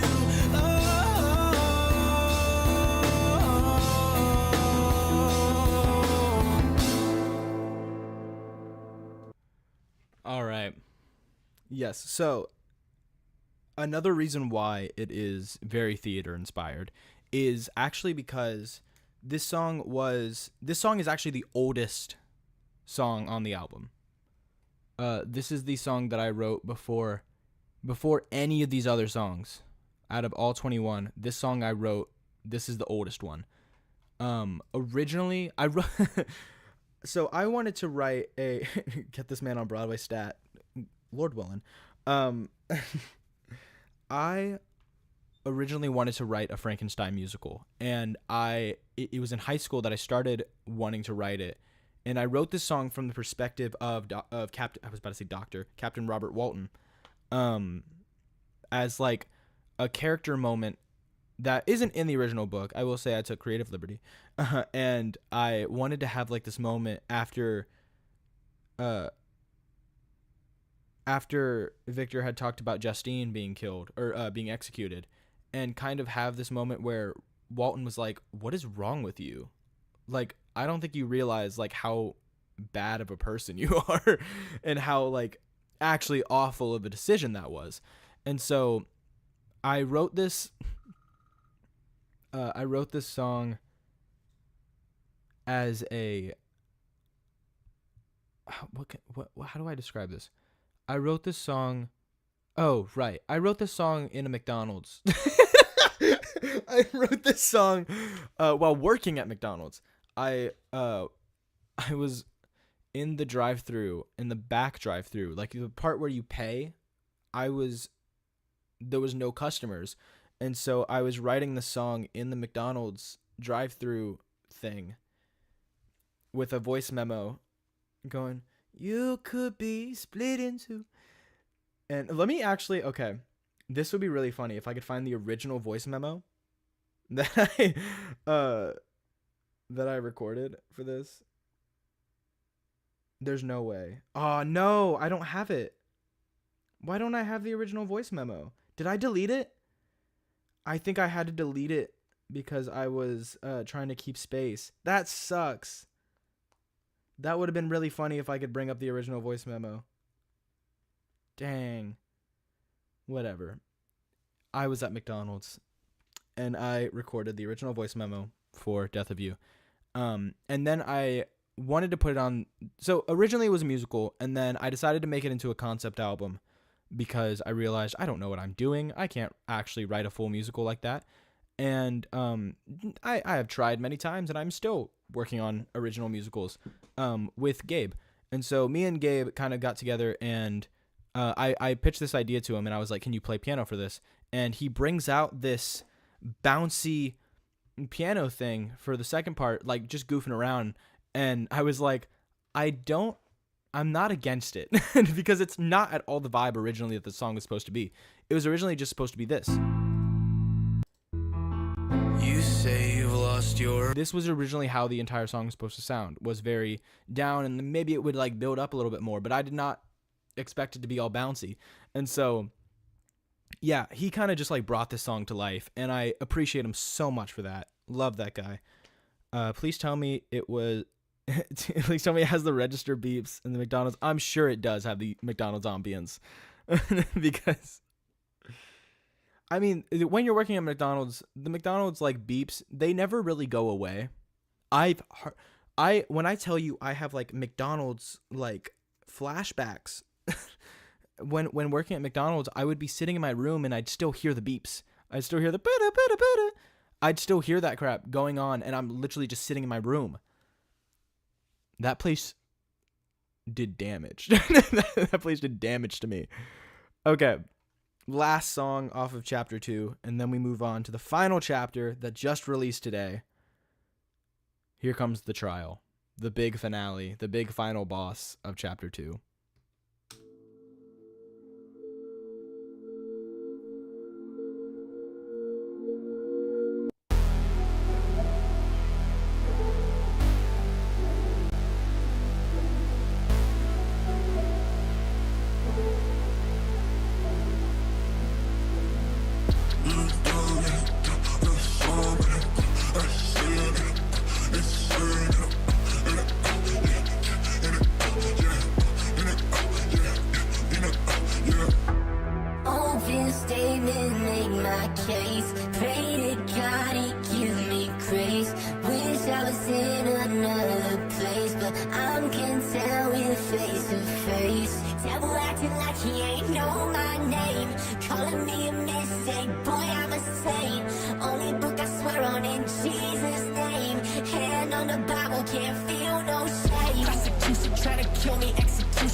Withdrawals, counting my pitfalls, yeah, I've been falling too much, still my head's screwed on. Get back up, the only way I'm staying on my feet. And I'm running like I got nothing to lose, but I'm losing what I need. Acting like I ain't free from the pain that I was feeling yesterday. And I'm acting like I can't make it past Friday, cause it's only 1 week, but I wanna keep my streak. Is it still a good mindset if this is how I speak? Did I really hit my peak, or can I make it further without feeling like a freak? I don't wanna hide my secrets and have the people peek behind the curtain or the window. Let the light in, praise my lion. Trying not to keep on lying. Can't tell no fibs when I'm dying.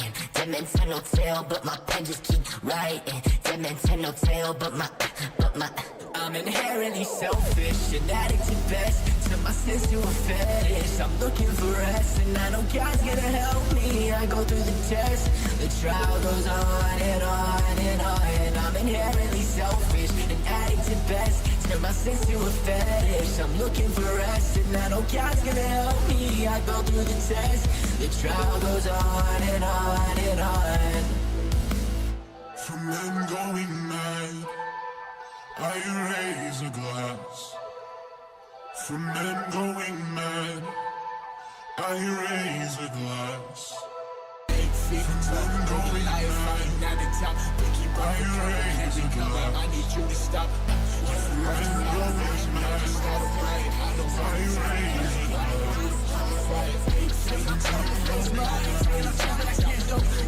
Everybody knows how I'm getting, looking like a stage show.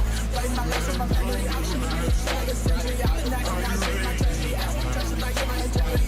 How do I tell them better than that? Who I feel like just like Rocky. Already know I'm coming back, I'm on my side. Everybody like I'm getting emotional, I ain't doing anything. Fish and addict at best, turn my sins to a fetish. I'm looking for rest, I know God's gonna help me. I'll go through the test, the trial goes on and on and on. I'm inherently selfish and addict at best. Turn my sins to a fetish. I'm looking for rest, I know God's gonna help me. I'll go through the test, the trial goes on and on and on and on. Life, although it is an accumulation of anguish, is dear to me, and I will defend it.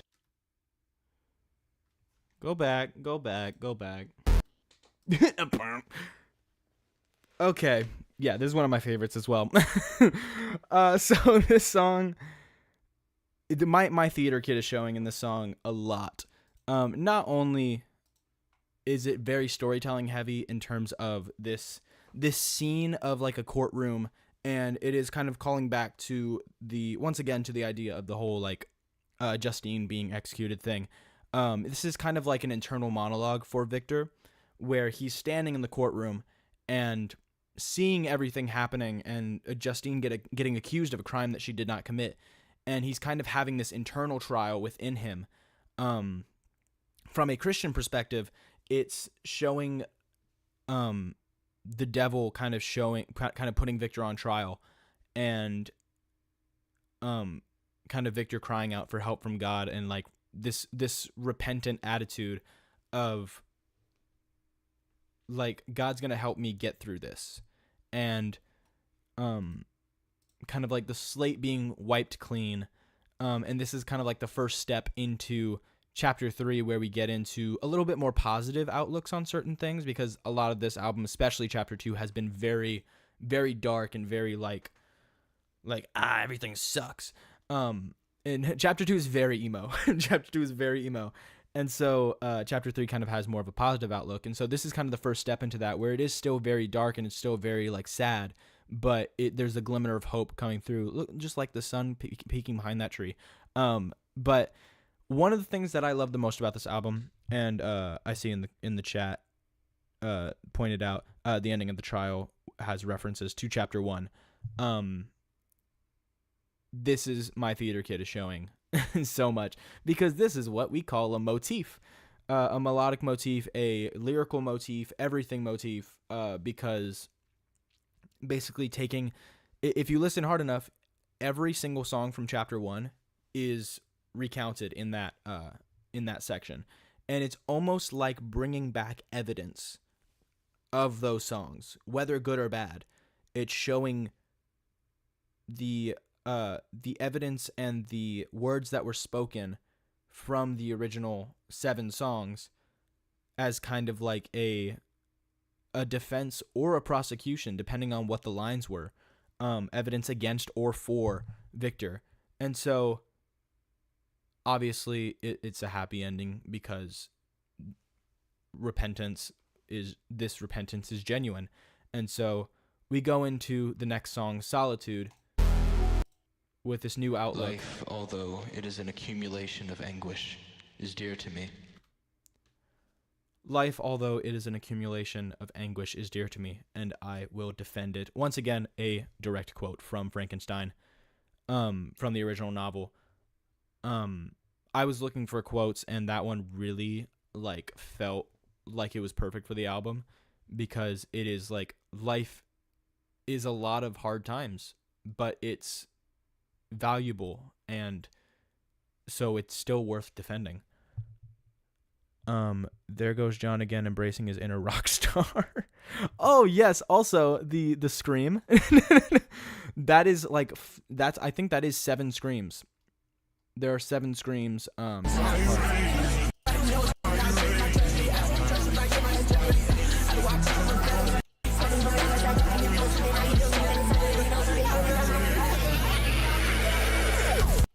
I screamed 7 times in my old apartment. And just peeking the mic, absolutely. And I love the results of it. It's so fun, it's so silly, but it's also contributes to it in such a way. It's like Kung Fu Panda it's like the Kung Fu Panda trilogy.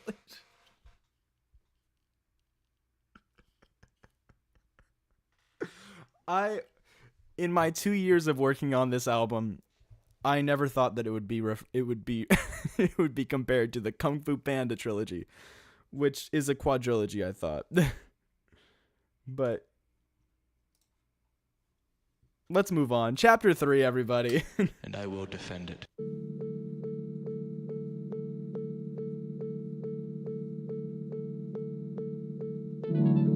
It's the walls that keep me comfort.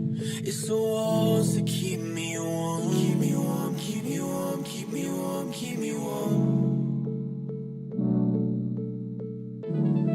It's the walls that strain my eyes when they're closed for way too long. Way too long, way too long, way too long. It's the door that's hardly open. It's the man who's in the corner watching me. It's the phantom in the shadows. It's the anthem in my head. Every time I see him lurking, I feel like I'm already dead. It's the pale walls, it's the padding, it's the cliche metaphor of my crafting. That was not a Minecraft reference. Stop talking like that. Yeah, I know how the story ends, yeah. I refuse to play pretend, yeah. I don't wanna die in the snow, cause I know it's by my own hands, yeah. I'm done being angry with myself. If I yell, then I'm crying out to God to help me. Count my blessings in my life. My mind doesn't let me, but I rebuke that 1,000 times. I'ma change the narrative. My solitude won't let me go. Am I mad? Solitude isn't inherently evil. It's all about how you spend your time in it.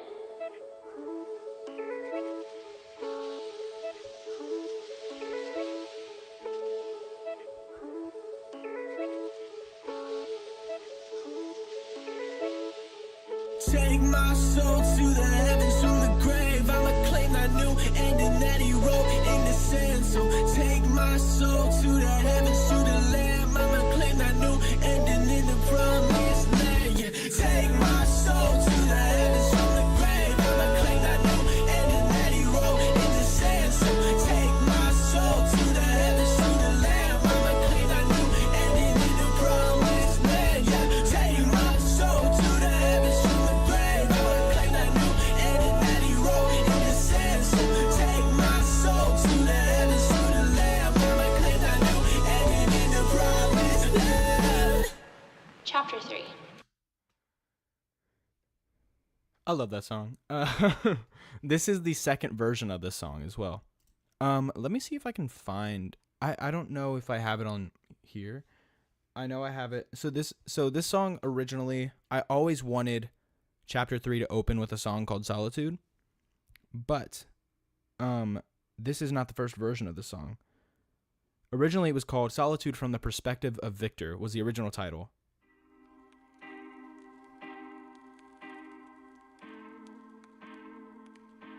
I don't know if this sounds good at all, coming from the microphone. It's the walls that keep me comfort. It's the walls that keep me warm. It's the walls that strain my eyes when they're closed for way too long. It's the door that's hardly open. It's the man who's in the corner, watching me.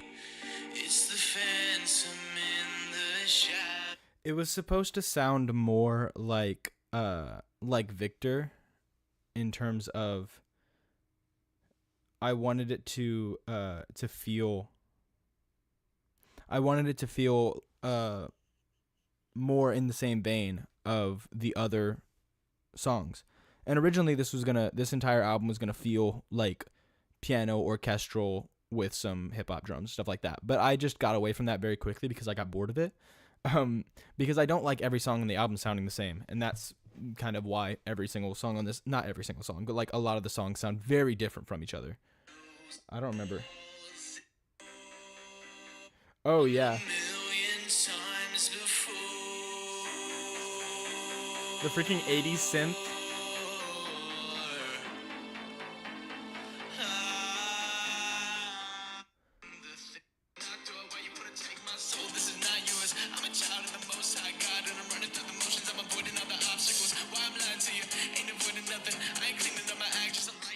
Okay, I'll get away from that. Do you think this is the best intro of the trilogy? Yes, I do actually. I think Victor is really good as an intro for chapter 1, but Solitude I do really enjoy as an intro because it is just so, I don't think it transitions super well from the trial, but I freaking love the beat for it, and then like the 3-act structure just in this song specifically just feels so satisfying. And this part is one of my favorite parts on the album. How you spend your time in it. Just this. It feels so serene. It feels so like hopeful, optimistic, which represents the rest of this album. Take my soul to the heavens, to the grave. I'ma claim that new ending that he wrote in the sand.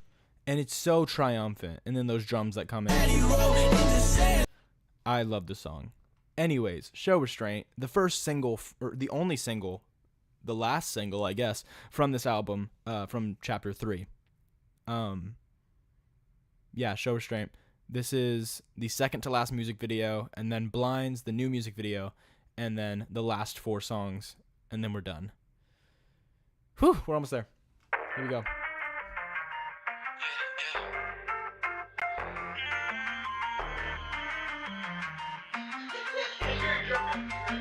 Telling you this ain't no contest. Tell me who remains. Don't you jump to no conclusion. Just let me explain. I ain't running out of options. Let me take the blame. I've been fighting with myself. I've been trying to show restraint. Telling you this ain't no contest. Tell me who remains. Don't you jump to no conclusion. Just let me explain. I ain't running out of options. Let me take the blame. I've been fighting with myself. I've been trying to show restraint. Yeah. I've been dozing. I just felt a little tired. I'm not 100%. Just give me another night. There's a 50-50 chance I'ma make it out alive. I've been talking way too cynical, I need to wear a smile. You just need to let it go, what you feeling in your soul. It's been lying way too long, I might need to take a stroll. I need some purification for my imagination. I've been overthinking, trying to flip myself out of the hole. You're too funny, why you think you had a chance? Telling you this ain't no contest, it only took a glance. Don't assume I am a weak man, stop in my stance. Oh, you know I'm still a threat when I got heaven in my plans. Playing these games, don't you deal out the cards. Giving 6 to every player, why you playing with my heart? Don't assume I am a weak man, stop in my stance. Oh, you know I'm still a threat, telling you this ain't no contest. Tell me who remains, don't you jump to no conclusion. Just let me explain, I ain't running out of options. Let me take the blame, I've been fighting with myself. I've been trying to show restraint. Telling you this ain't no contest. Tell me who remains. jump to no conclusion. Just let me explain. I ain't running out of options. Let me take the blame. I've been fighting with myself. I've been trying to show restraint. Yeah. Definitely one of the most catchy songs on the album. It's short. It's a very short song. Yeah, I love the song. I think it's really cool. I think it's really fun. And it was one of those later songs on the album where I replaced something else with it. I think it was. It was just so like, it was too much of a banger to not put on the album. And this music video, we got it at like just the right time, where especially like the different shots where the time where it was getting later, where like we started with the sunset and then it ended up being like blue sky. The color palette of this video is so satisfying, and I was a little embarrassed while filming it, obviously, because there was so many people walking around. This melody reminds me of the NCS EDM songs I listened to in middle school. That's crazy. I don't like EDM, and so, but yeah, I can see it though. I can see that that sound. This is very much inspired by Eric DOA. I'm trying to think of a song that feels like this. Search and Destroy by Eric DOA is very much similar vibe to this one, and so he was kind of who I had in mind whenever I was making this. Yeah, there's not much else I have to say about that one. This is also the song where I announced the album title, which I had been keeping secret for 2 years because I was like, I'm going to wait to reveal the title because I don't want anyone to know it yet. Here is, holy crap. Okay. I forgot that it was about to happen. Blind's music video. This is brand new, just dropped today. We filmed this in Dallas, Fort Worth, back in April, I think. Yes? We filmed this in April? I think we filmed this in April. Maybe March. I can look that up. I don't need to. It's not important. We filmed this a month or two ago. This is the most way too ambitious video that I've ever done. Thank you to Josiah Smith and the crew of this video. He came to me with like this desire to make a music video with me, and I showed him some demos, and I ended up showing him this one, and he really liked it, and it was the only one that I had a concept in my mind for, and it was the idea of the backpack, which you will see very soon here. And so I pitched him this idea of like of the backpack, and he was like, I don't know how we're going to do that. And I was like, I have no idea. I don't think it's possible to do that. And then we did it, and I was like, oh, okay, cool. And so he wanted to bring my vision to life, and I love Josiah. Appreciate it so much that he put this all together with like a 10-person crew. I don't even remember. Very ambitious video, and I'm so proud of it. Thank you, Josiah. Thank you to everyone else who worked on this. Here we go.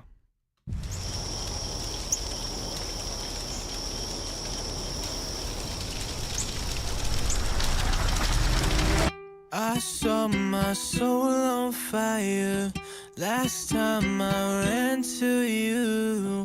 I saw your heart start to break. I can't imagine not loving you. I can't imagine not loving you.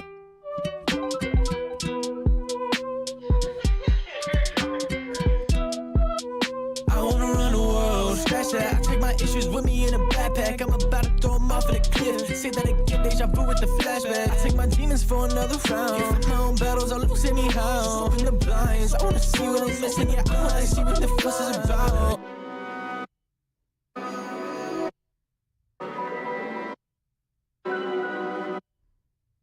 I set my soul on fire last time I ran to you. I saw your heart start to break. I can't imagine not loving you. I saw my soul on fire last time I ran to you.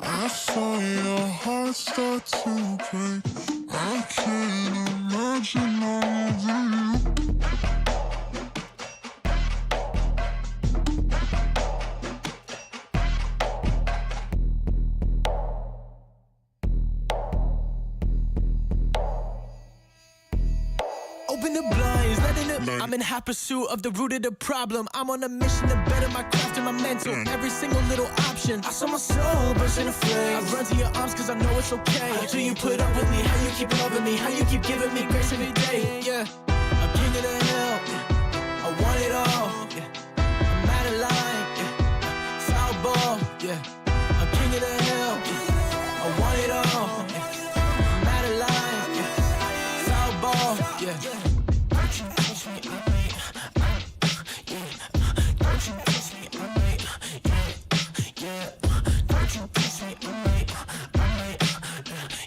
don't you push me, I might come like that.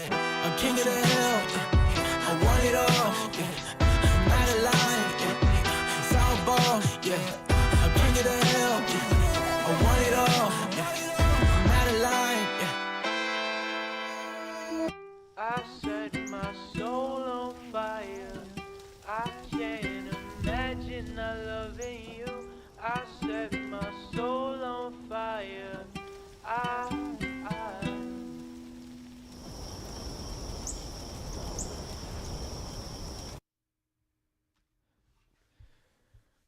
Those are all the credits, all the names of the people who worked on this. 1, 2, 3, 4, 5, 6, 7, 8. 10-person crew. 10-person crew, not including me. I think that's correct. Because I didn't count David Young twice. Oh no. Josiah sent me something. I'm scared. Wait. Oh, I want to show this on stream, but this is difficult to actually show. This is a blooper of me getting burned by the torch. I don't know if you can see it that well. I didn't realize how you hold a torch. Story of the music video and explanation of the lyrics. I mean the hook. Okay. Story of the music video. A few things. So my original concept that I had was this whole idea of the backpack, and specifically I wanted to throw a backpack off of a cliff because that's what the lyrics say. I take my issues with me in a backpack. I'm about to throw them off of the cliff. Say that again, deja vu with the flashback, basically saying that this is a cycle. This is something that has happened multiple times. And it's the idea of trying to solve your problems yourself without the help of God, which is something that is very difficult to do, especially whenever it comes to something like this. And so, putting issues in a backpack and then you throw them off the cliff, crazy, because we actually found a cliff to throw the backpack off of, and then got a really cool shot of it actually falling and hitting the ground. And then we go a little bit forward. This is one of my main things that I want to do. That also, props to Josiah on the editing. I did this little like Tyler Joseph-esque twitch in it whenever it came to the glitching part, and he edited it so perfectly.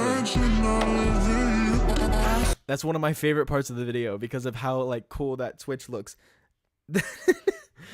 like the not only is a song glitching out, but it's like the performance is also glitching out, and it's like this moment of like, oh, like it's you're feeling the music. So thank you for editing that. This is the part. The hand coming out of the backpack.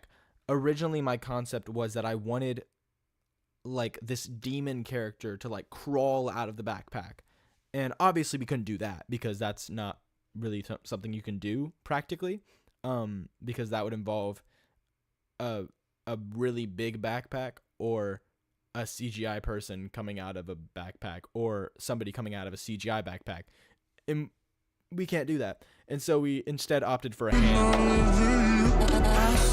with painting on it and like sharp nails, and it kind of had like this like black paint coming on the edges of the fingertips. And so was waiting to hear the song since you used it for the outro in the Terrible Memes video. Yes, I've teased this song multiple times. You could have heard it on SoundCloud, technically, because it has been on SoundCloud for a little. Actually, let me go back if I go to my SoundCloud, oh, it put up John Keith's SoundCloud. Go listen to John Keith. Yeah, a year. It's been a year. This song has been technically on SoundCloud for a year, and it's not like an old demo of it. This is just the song. This song has been in making for a year. Also, the cup. On the cup, why they kick me out the carton? I can't put down the cup. I can't put down the cup. I can't put down the cup. We don't got fell in love. We don't got fell in love. We don't got fell in love. Sipping on some calcium. We don't got fell in love. All right. Back to the thing. Let me explain. So, other thing was explanation of the lyrics. So one little detail that was actually an accident, but really worked in favor of the song, which is a lot of my songs. I do stuff by accident, and then I'll be like, wait, actually, that kind of works. In the first chorus, it says, I saw my soul on fire last time I ran to you. Kind of this idea of like, your soul being set on fire in a good way, in a spiritual way, because of like the tongues of fire in the book of Acts. I saw my soul on fire last time I ran to you. This, once again, a repentant moment of coming to God, and it's like your soul is set on fire because of how on fire for God you can be. And I saw my soul on fire last time I ran to you. I saw your heart start to break because of the sin. Like the reason that you're repenting is because you sinned. And so it's like you saw God's heart breaking, and your soul gets set on fire because it's hard to explain. I'm so sorry. I'm really bad at explaining stuff, but I hope you understand what I'm trying to say. I'm also trying to remember the lyrics. Last time I ran to you, I saw your heart start to break.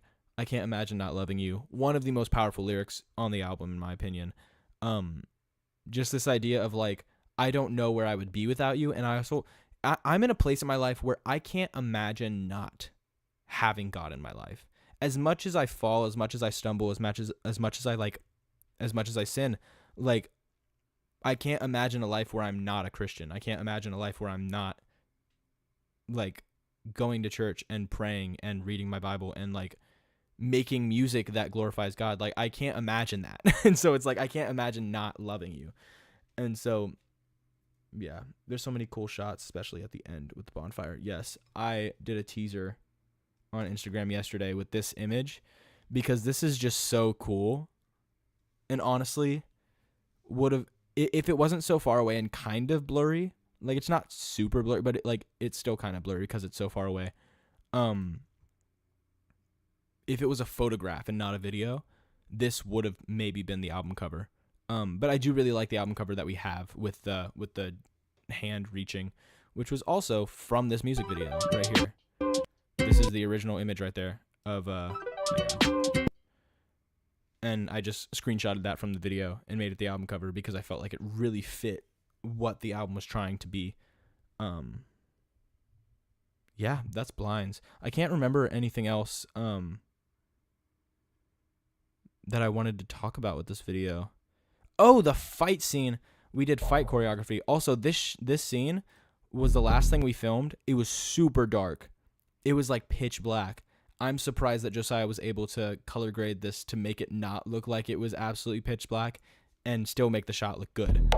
Because this is crazy that you can actually see what's going on. Open the blinds, letting it. I'm in hot pursuit of the root of the problem. I'm on a mission to better my craft and That shot is so funny. Freak. This, because he's the stunt double, the stunt guy who did the fight choreography, also played the demon, and he had these nails on, and there was a part where we wanted him to like wrap his hand around the top of my head and dig the fingernails into my forehead. And there was so many times where he was like, like, I'm not hurting you, right? Like, I'm not, let me know if I'm hurting you and I'll not go as deep. And it was hurting, but I was like, I wanted the shot to be good. And so I wanted it to look real. And so I was like, no, you're good. And the entire time I'm just like, like, because it's such a sharp fingernail just being pressed into my head. And I'm like, it's for the shot. It's for the shot. And I appreciate him, like, looking out and like actually trying not to hurt me, but I was like, the pain will make it better. Like it didn't hurt that bad. It was just yeah. This shot, I look so old. I look like an old man. There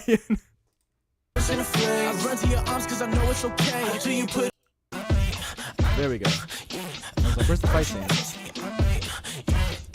This choreography took so long. And it was pitch black, and he had a hood on, and so he couldn't even see, and so he was really trying so hard to not like kick me in the face. And I'm surprised he didn't kick me in the face. There's what's it called? The same black shirt you wore on the cover of Show Restraint. Was it the same black shirt? Oh yeah, no. So the cover art from Show Restraint on Spotify is from the same day that we filmed this music video. So yeah, it was the cover art for Show Restraint was me walking up with a backpack. It was kind of supposed to be like foreshadowing, and I also just didn't have any cover art for Show Restraint, and so I decided to use a random shot from this music video. It's a movie. It is a movie. It's so cool. Yeah, that torch almost hurt me. Let's go on to the last 4 songs. I don't have a whole lot of time, and I keep talking for like a really long periods of time. We've been here for 2 hours. We've been here since 10. It's been 2.5 hours, over 2.5 hours since the stream started. I talk a lot. We have 4 songs, and I have to leave at 2. So let's hope we get through this.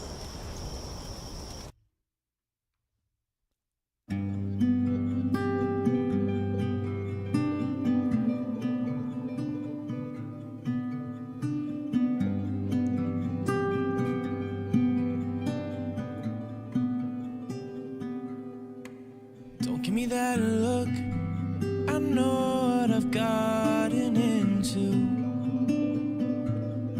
So just look. I just wanna be the good guy.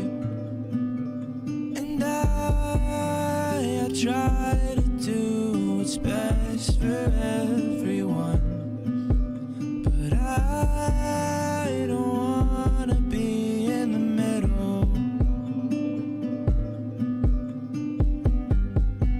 I feel guilty either way.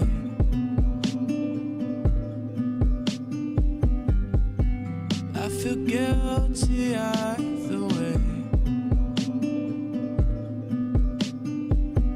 Lock me up, it's speaking a crime. 'Cause I don't think I can ignore anymore. And I feel guilty either way. And I feel guilty either way. And I feel guilty either way. I feel guilty. I feel guilty either way. I feel guilty. I feel guilty either way. I feel guilty. I feel guilty either way.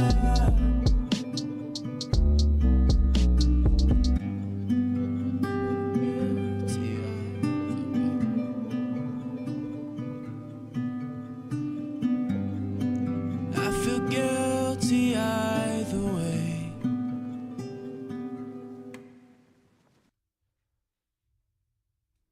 Very simple song, in terms of lyrics wise. This is kind of like, in my opinion, the antithesis to, yes, Scurry Around, but better. This is very much kind of like an antithesis to Scurry Around in terms of simplistic writing, whereas Scurry Around was very weak in the writing department.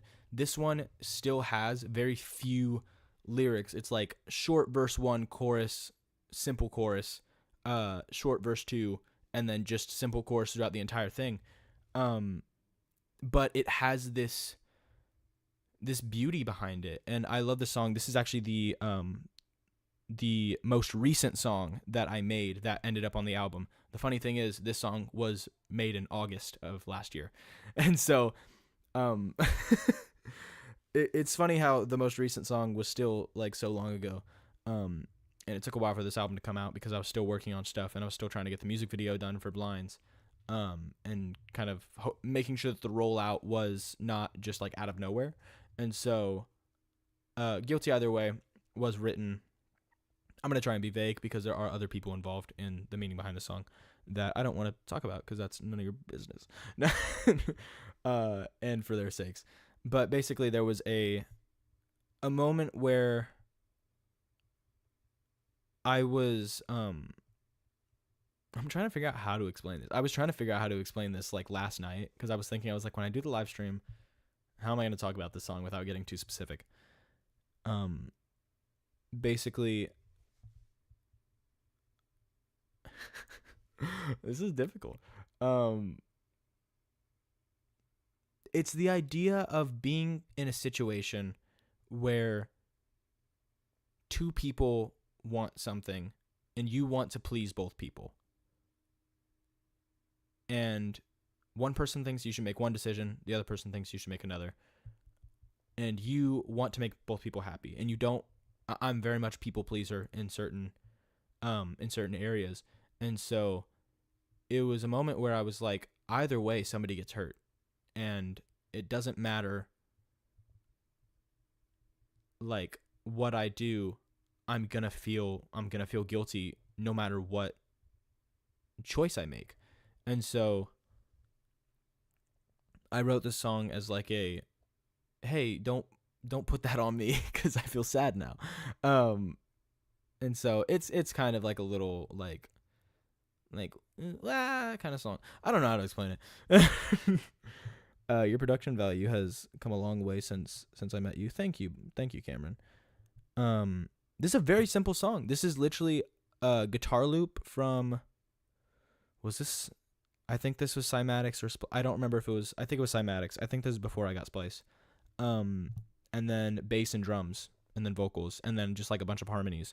And so the fact that the production quality sounds as good, even though it's like 3 elements and then vocals, it's kind of crazy. I low-key feel like there was more singing than rapping on the album. Yes, on this album there's definitely a lot more singing. I feel like, in a way, especially like the music that I'm gonna put out soon here, is a lot more melodic, but then also I've kind of gotten back in the rapping sphere with like the next project that I'm working on, which is good and bad because I want to do live performances at some point. And I'm rapping live. Whew, that's a whole other beast because I write very complicated rap stuff. And so I do not make it easy for myself to do stuff live in one take. And so we're going to see how that goes in the future. But yeah, that was Guilty Either Way. Next one is Moment in Time. One of the coolest production-wise. I think you're really going to like this one. It sounds so weird. It was one of those like experimental ones where I was like, I'm just going to make something so freaking weird. And this is what we ended up with, and I'm so happy for it. Here's Moment in Time.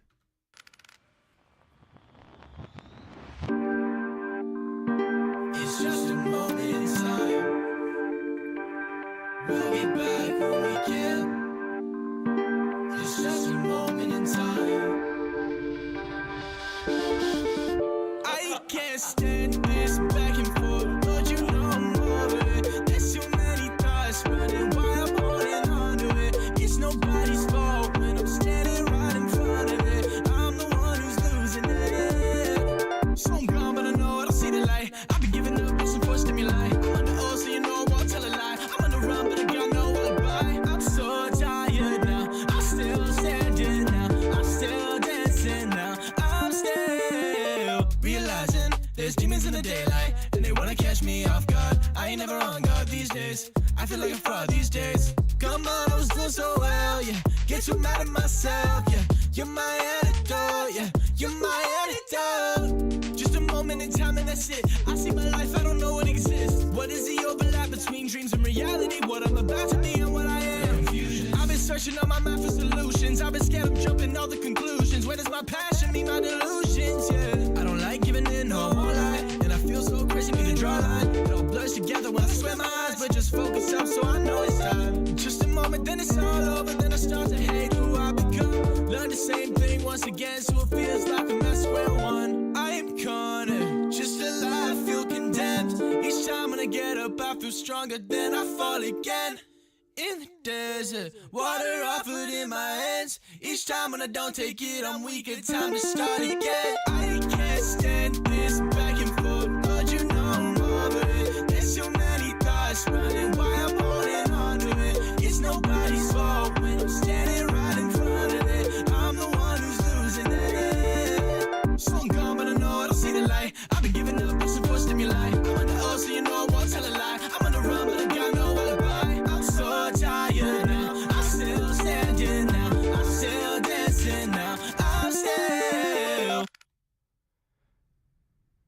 That song's crazy. Yeah, that's another one where I was just upset with myself, and so I was like, I'm gonna write something, and then just super aggressive melodic rap. Some elements of this feel like Jersey Club 2000s pop. Jersey Club, not the boom boom boom boom boom, because obviously there's none of that in this. I don't think so. Did I didn't do a Jersey Club beat. I just had a 4 on the floor sometimes. No, the drums on this song were so weird, and I love it so much.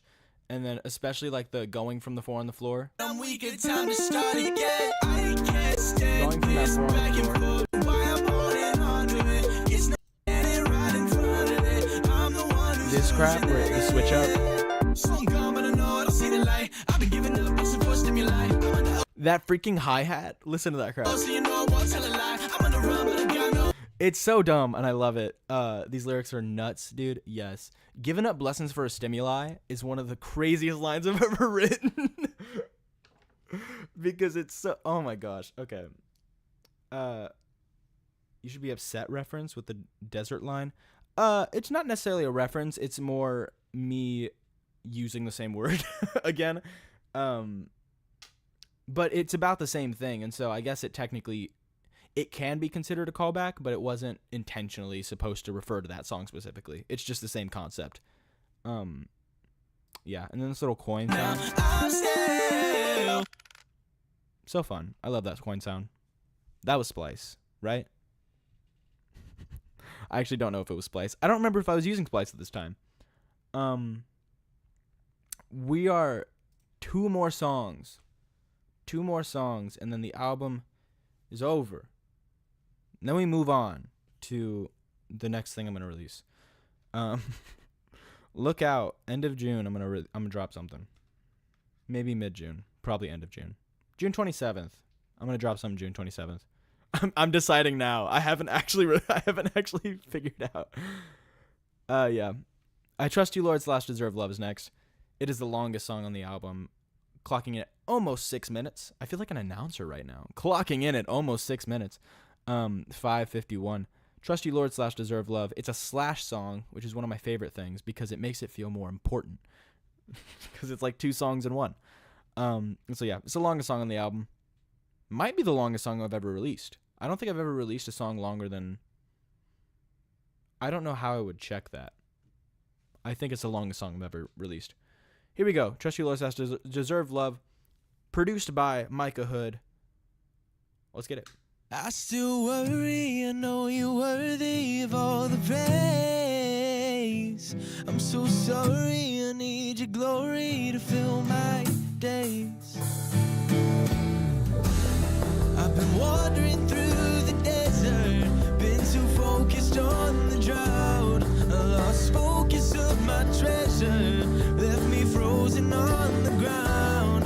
Lord, I need to change the ending. Pull me up before I drown. Pull me back into the story. This time I ain't going down. Now that's an ending I can get behind.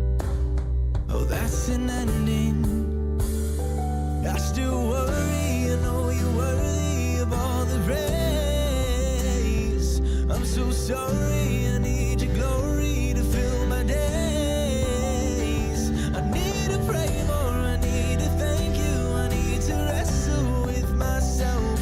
I trust you, Lord, I thank you. Whoa.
So sorry, I need your glory to fill my days.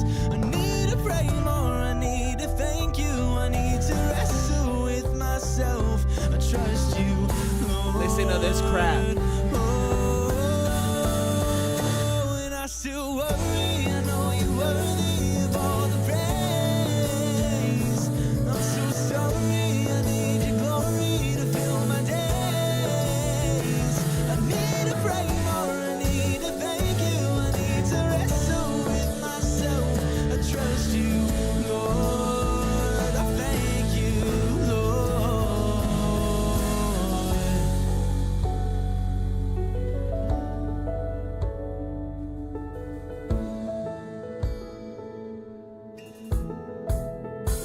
I think I deserve love just as much as the next guy. I think I deserve love just as much as the next guy. I think I deserve love just as much as the next guy. And you can take it away, but I know you have plans for me. I think I deserve love. We all deserve love. I think I deserve love. We all deserve love. I think I deserve love. We all deserve love. And you can take it away, and I know you have plans for me. And even with nothing left, I will praise your name. And you can take it all away, I will still praise your name. Even with nothing left, I will praise your name. And you can take it all away, I will still praise your name. Praise your name. And I think I deserve love. We all deserve love. I think I deserve love. We all deserve love. I think I deserve love. We all deserve love. And you can take it away, but I know you have plans for me. And I think I deserve love. I think I deserve love. I think I deserve love. And you can take it away, but I know you have plans for me. Looks like our time is up. You've made excellent progress, Victor. Same time next week? Yeah. Yeah, same time next week. Thank you.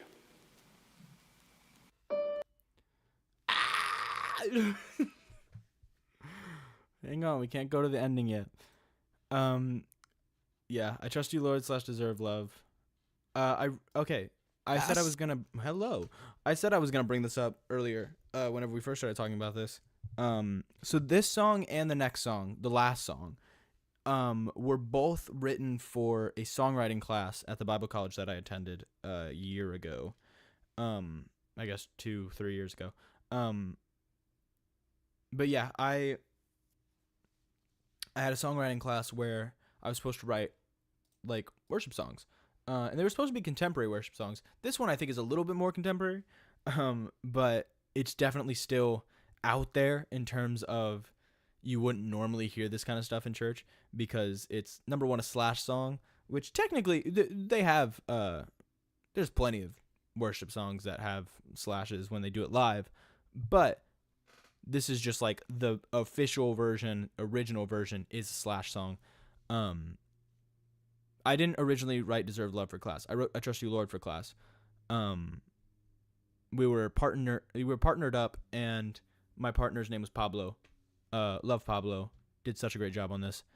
Or he didn't work on this song, this version of the song, but in the original version, he wrote the chord progression on piano, and I don't remember what the original chord progression is. It's not the same one that's used in this, I don't think. I think I made up a new chord progression because I couldn't remember what the original was. And so whenever we were making it, I was coming up with melody ideas, and I wrote the I still worry, I know you're worthy of all the praise. And we only had to write a chorus. And so I wrote a chorus, and then I was like, you know what? Key change. Let's go up 2 semitones. And so that's whenever we went into the news. I said, oh, I still worry, I know you're worthy of all the praise. And so we had the key change, and we performed that in front of the class. And I revisited this song whenever I was working on the album, and I was like, wait a second. This could work really well as an end of the album type song. Why is Lord in all caps? The reason why Lord is in all caps is because it's kind of a callback to, in certain translations of the Bible, I think in like original, not in original English versions, but like in the first English Bibles, at least from what I've seen, they like to capitalize Lord, like all letters of Lord. They like to do it all caps. And I thought it was aesthetically pleasing. And so I'm very much an aesthetic person. If I pull up the Google Doc that I have for A Tale for Men Going Mad, you can see I'm very much organized in this. What the singles are. This is written, music, and finished. Is what WMF stands for. It's written, music, finished, and I bold out whatever is done. And so, basically, written is lyrics, music is instrumental, and finished is the final master. Like the song is done, completely done. MV is if it has a music video. I guess Death of You was going to originally have a music video, and that didn't happen. Oh, Blind's music video is done. I can bold that out now. Look at that. Oh my gosh, I can do this. This is satisfying. When I finished an album, and I'm able to, like, bold everything out. So satisfying. Then I have, like, therapist dialogue down here, quotes to use, stuff like that. And so it's very satisfying to do stuff like that. But you can see, like, from the titles and everything that it's very, like, I'm very aesthetic I'm very aesthetically inclined for a, like, oh, this song is only capitalize the first letter. This is all caps. This is regular, standard capitalization, all caps, punctuation, exclamation mark, period, like, comma for knock knock, comma, super grammatically correct for I Trust You, Lord. Oh, this one doesn't actually, this is the original, see? This is how it originally was going to be. And then I was like, this is more aesthetically pleasing. I thought it was cool.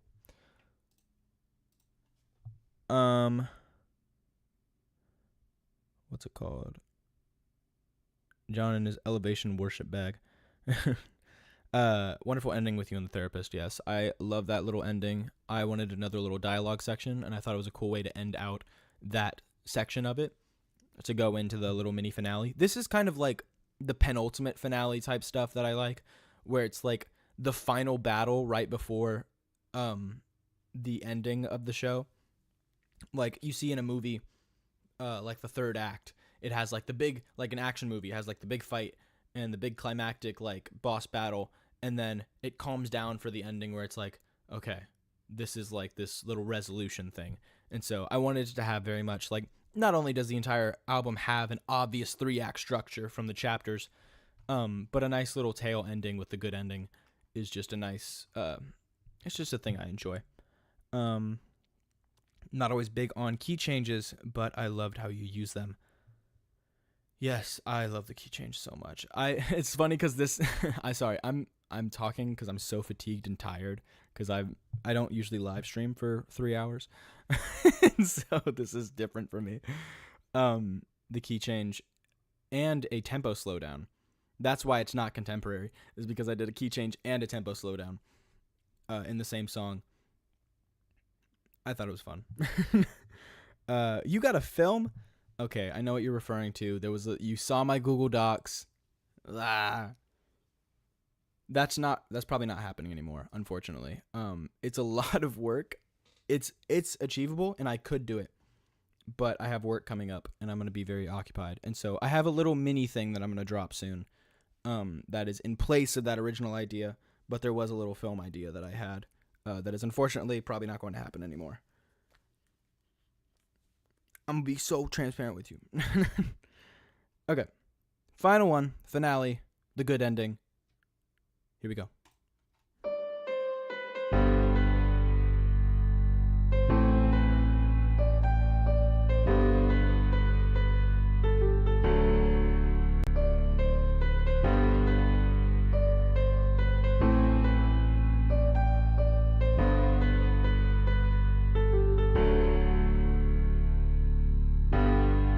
You give me grace, you set me free.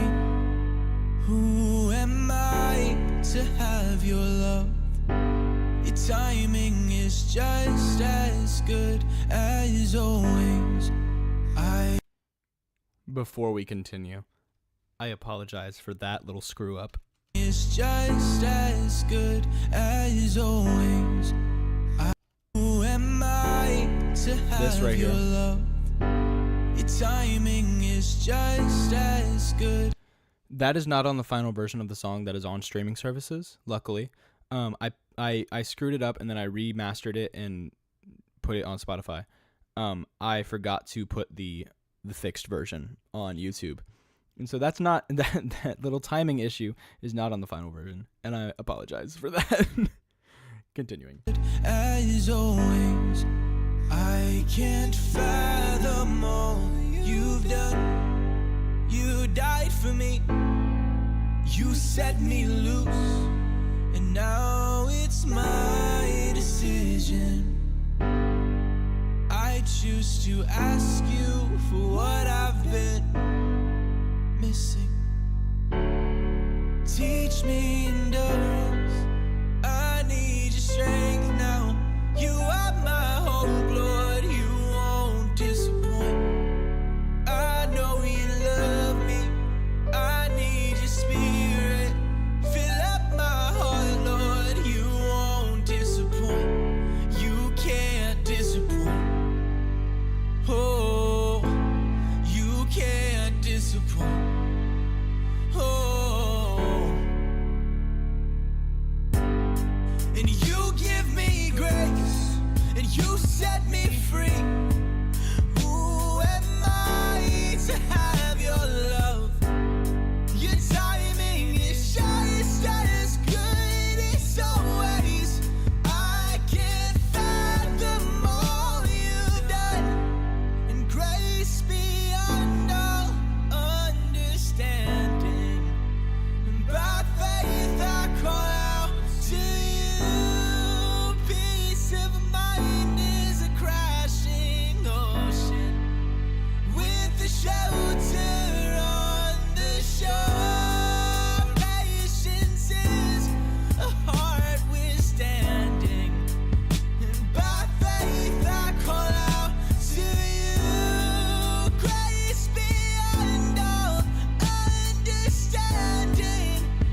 And that is A Tale for Men Going Mad. It'd be dope if the good ending looped into Victor and it'd be him repeating the same cycle. I do like that idea. I was not able to do that. That would be difficult to do. But I'm sure that if you played them side by side, it wouldn't be a bad transition. And so, because it goes, and then we go, and then whatever the sound effect is, that was me like placing my phone on the shelf. I think that's what that noise was at the beginning. Devil's trying to mess you up. Yes, the timing thing. It pisses me off. I heard it. I didn't know that it was on YouTube until this morning. I didn't know that was the version that was on YouTube. I probably won't fix it because I'm lazy. But as long as the actual good version of the good ending is on streaming services, I'm fine with it. I don't care that much. But my dad was listening to it this morning, and I heard it, and I fully went, like, I was so like, dang it, I screwed that up. But yeah, it was literally just because I think I accidentally clicked it wrong on the grid whenever I was like mastering it out, and I just moved it over slightly. But I put it back. You're going to be the reason that I get really into this music genre. What is this genre? Tell me what this music genre is, because I actually don't know. Like, I appreciate that. I don't know what genre this is. I just make whatever I want. Gosh, that's the album. This album has taken 2 years to make. I started this album when I was working at McDonald's, technically. I didn't start working on the actual album until about 2 years ago. Maybe 3. This might have been in the making for 3 years. Technically. Hi, Jay. Hello. Dude, I can't get it. I keep thinking about it and remembering the fact that this album is like this album is out now. This album is finished. It's out. I'm done. I'm good. I'm okay. Like, that's so funny that this album is actually out. Can we talk about the growl? Sorry.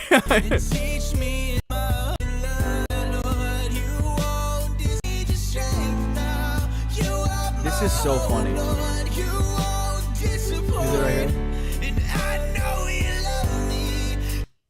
I don't know why I put that on the song. I just thought it was fun. It's very much this like. So the reason why I put it on is because,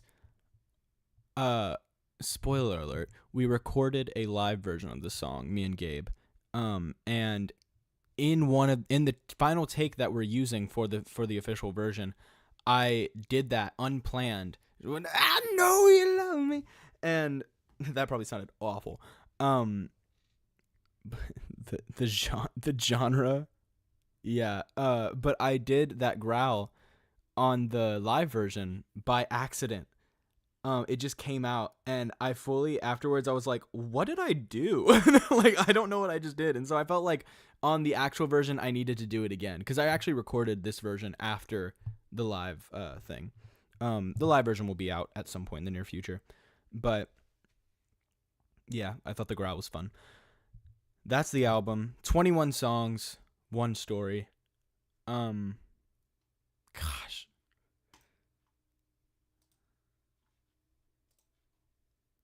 That's it. That's the album. I don't know what to do. I don't know what to do with myself. I don't know how to end this. Stream A Tale for Men Going Mad. Do it, please. Stream Next to Normal.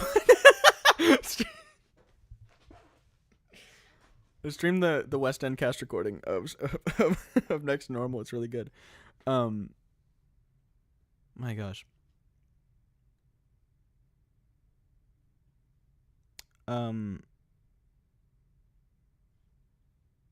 Yeah, you want to hear Unreleased? Screw it. Yeah, I'll see you guys in a future video. Stream the Blinds music video. Yes, watch the Blinds music video. Cameron, you said you're proud of me. Thank you. Here's something unreleased, I guess.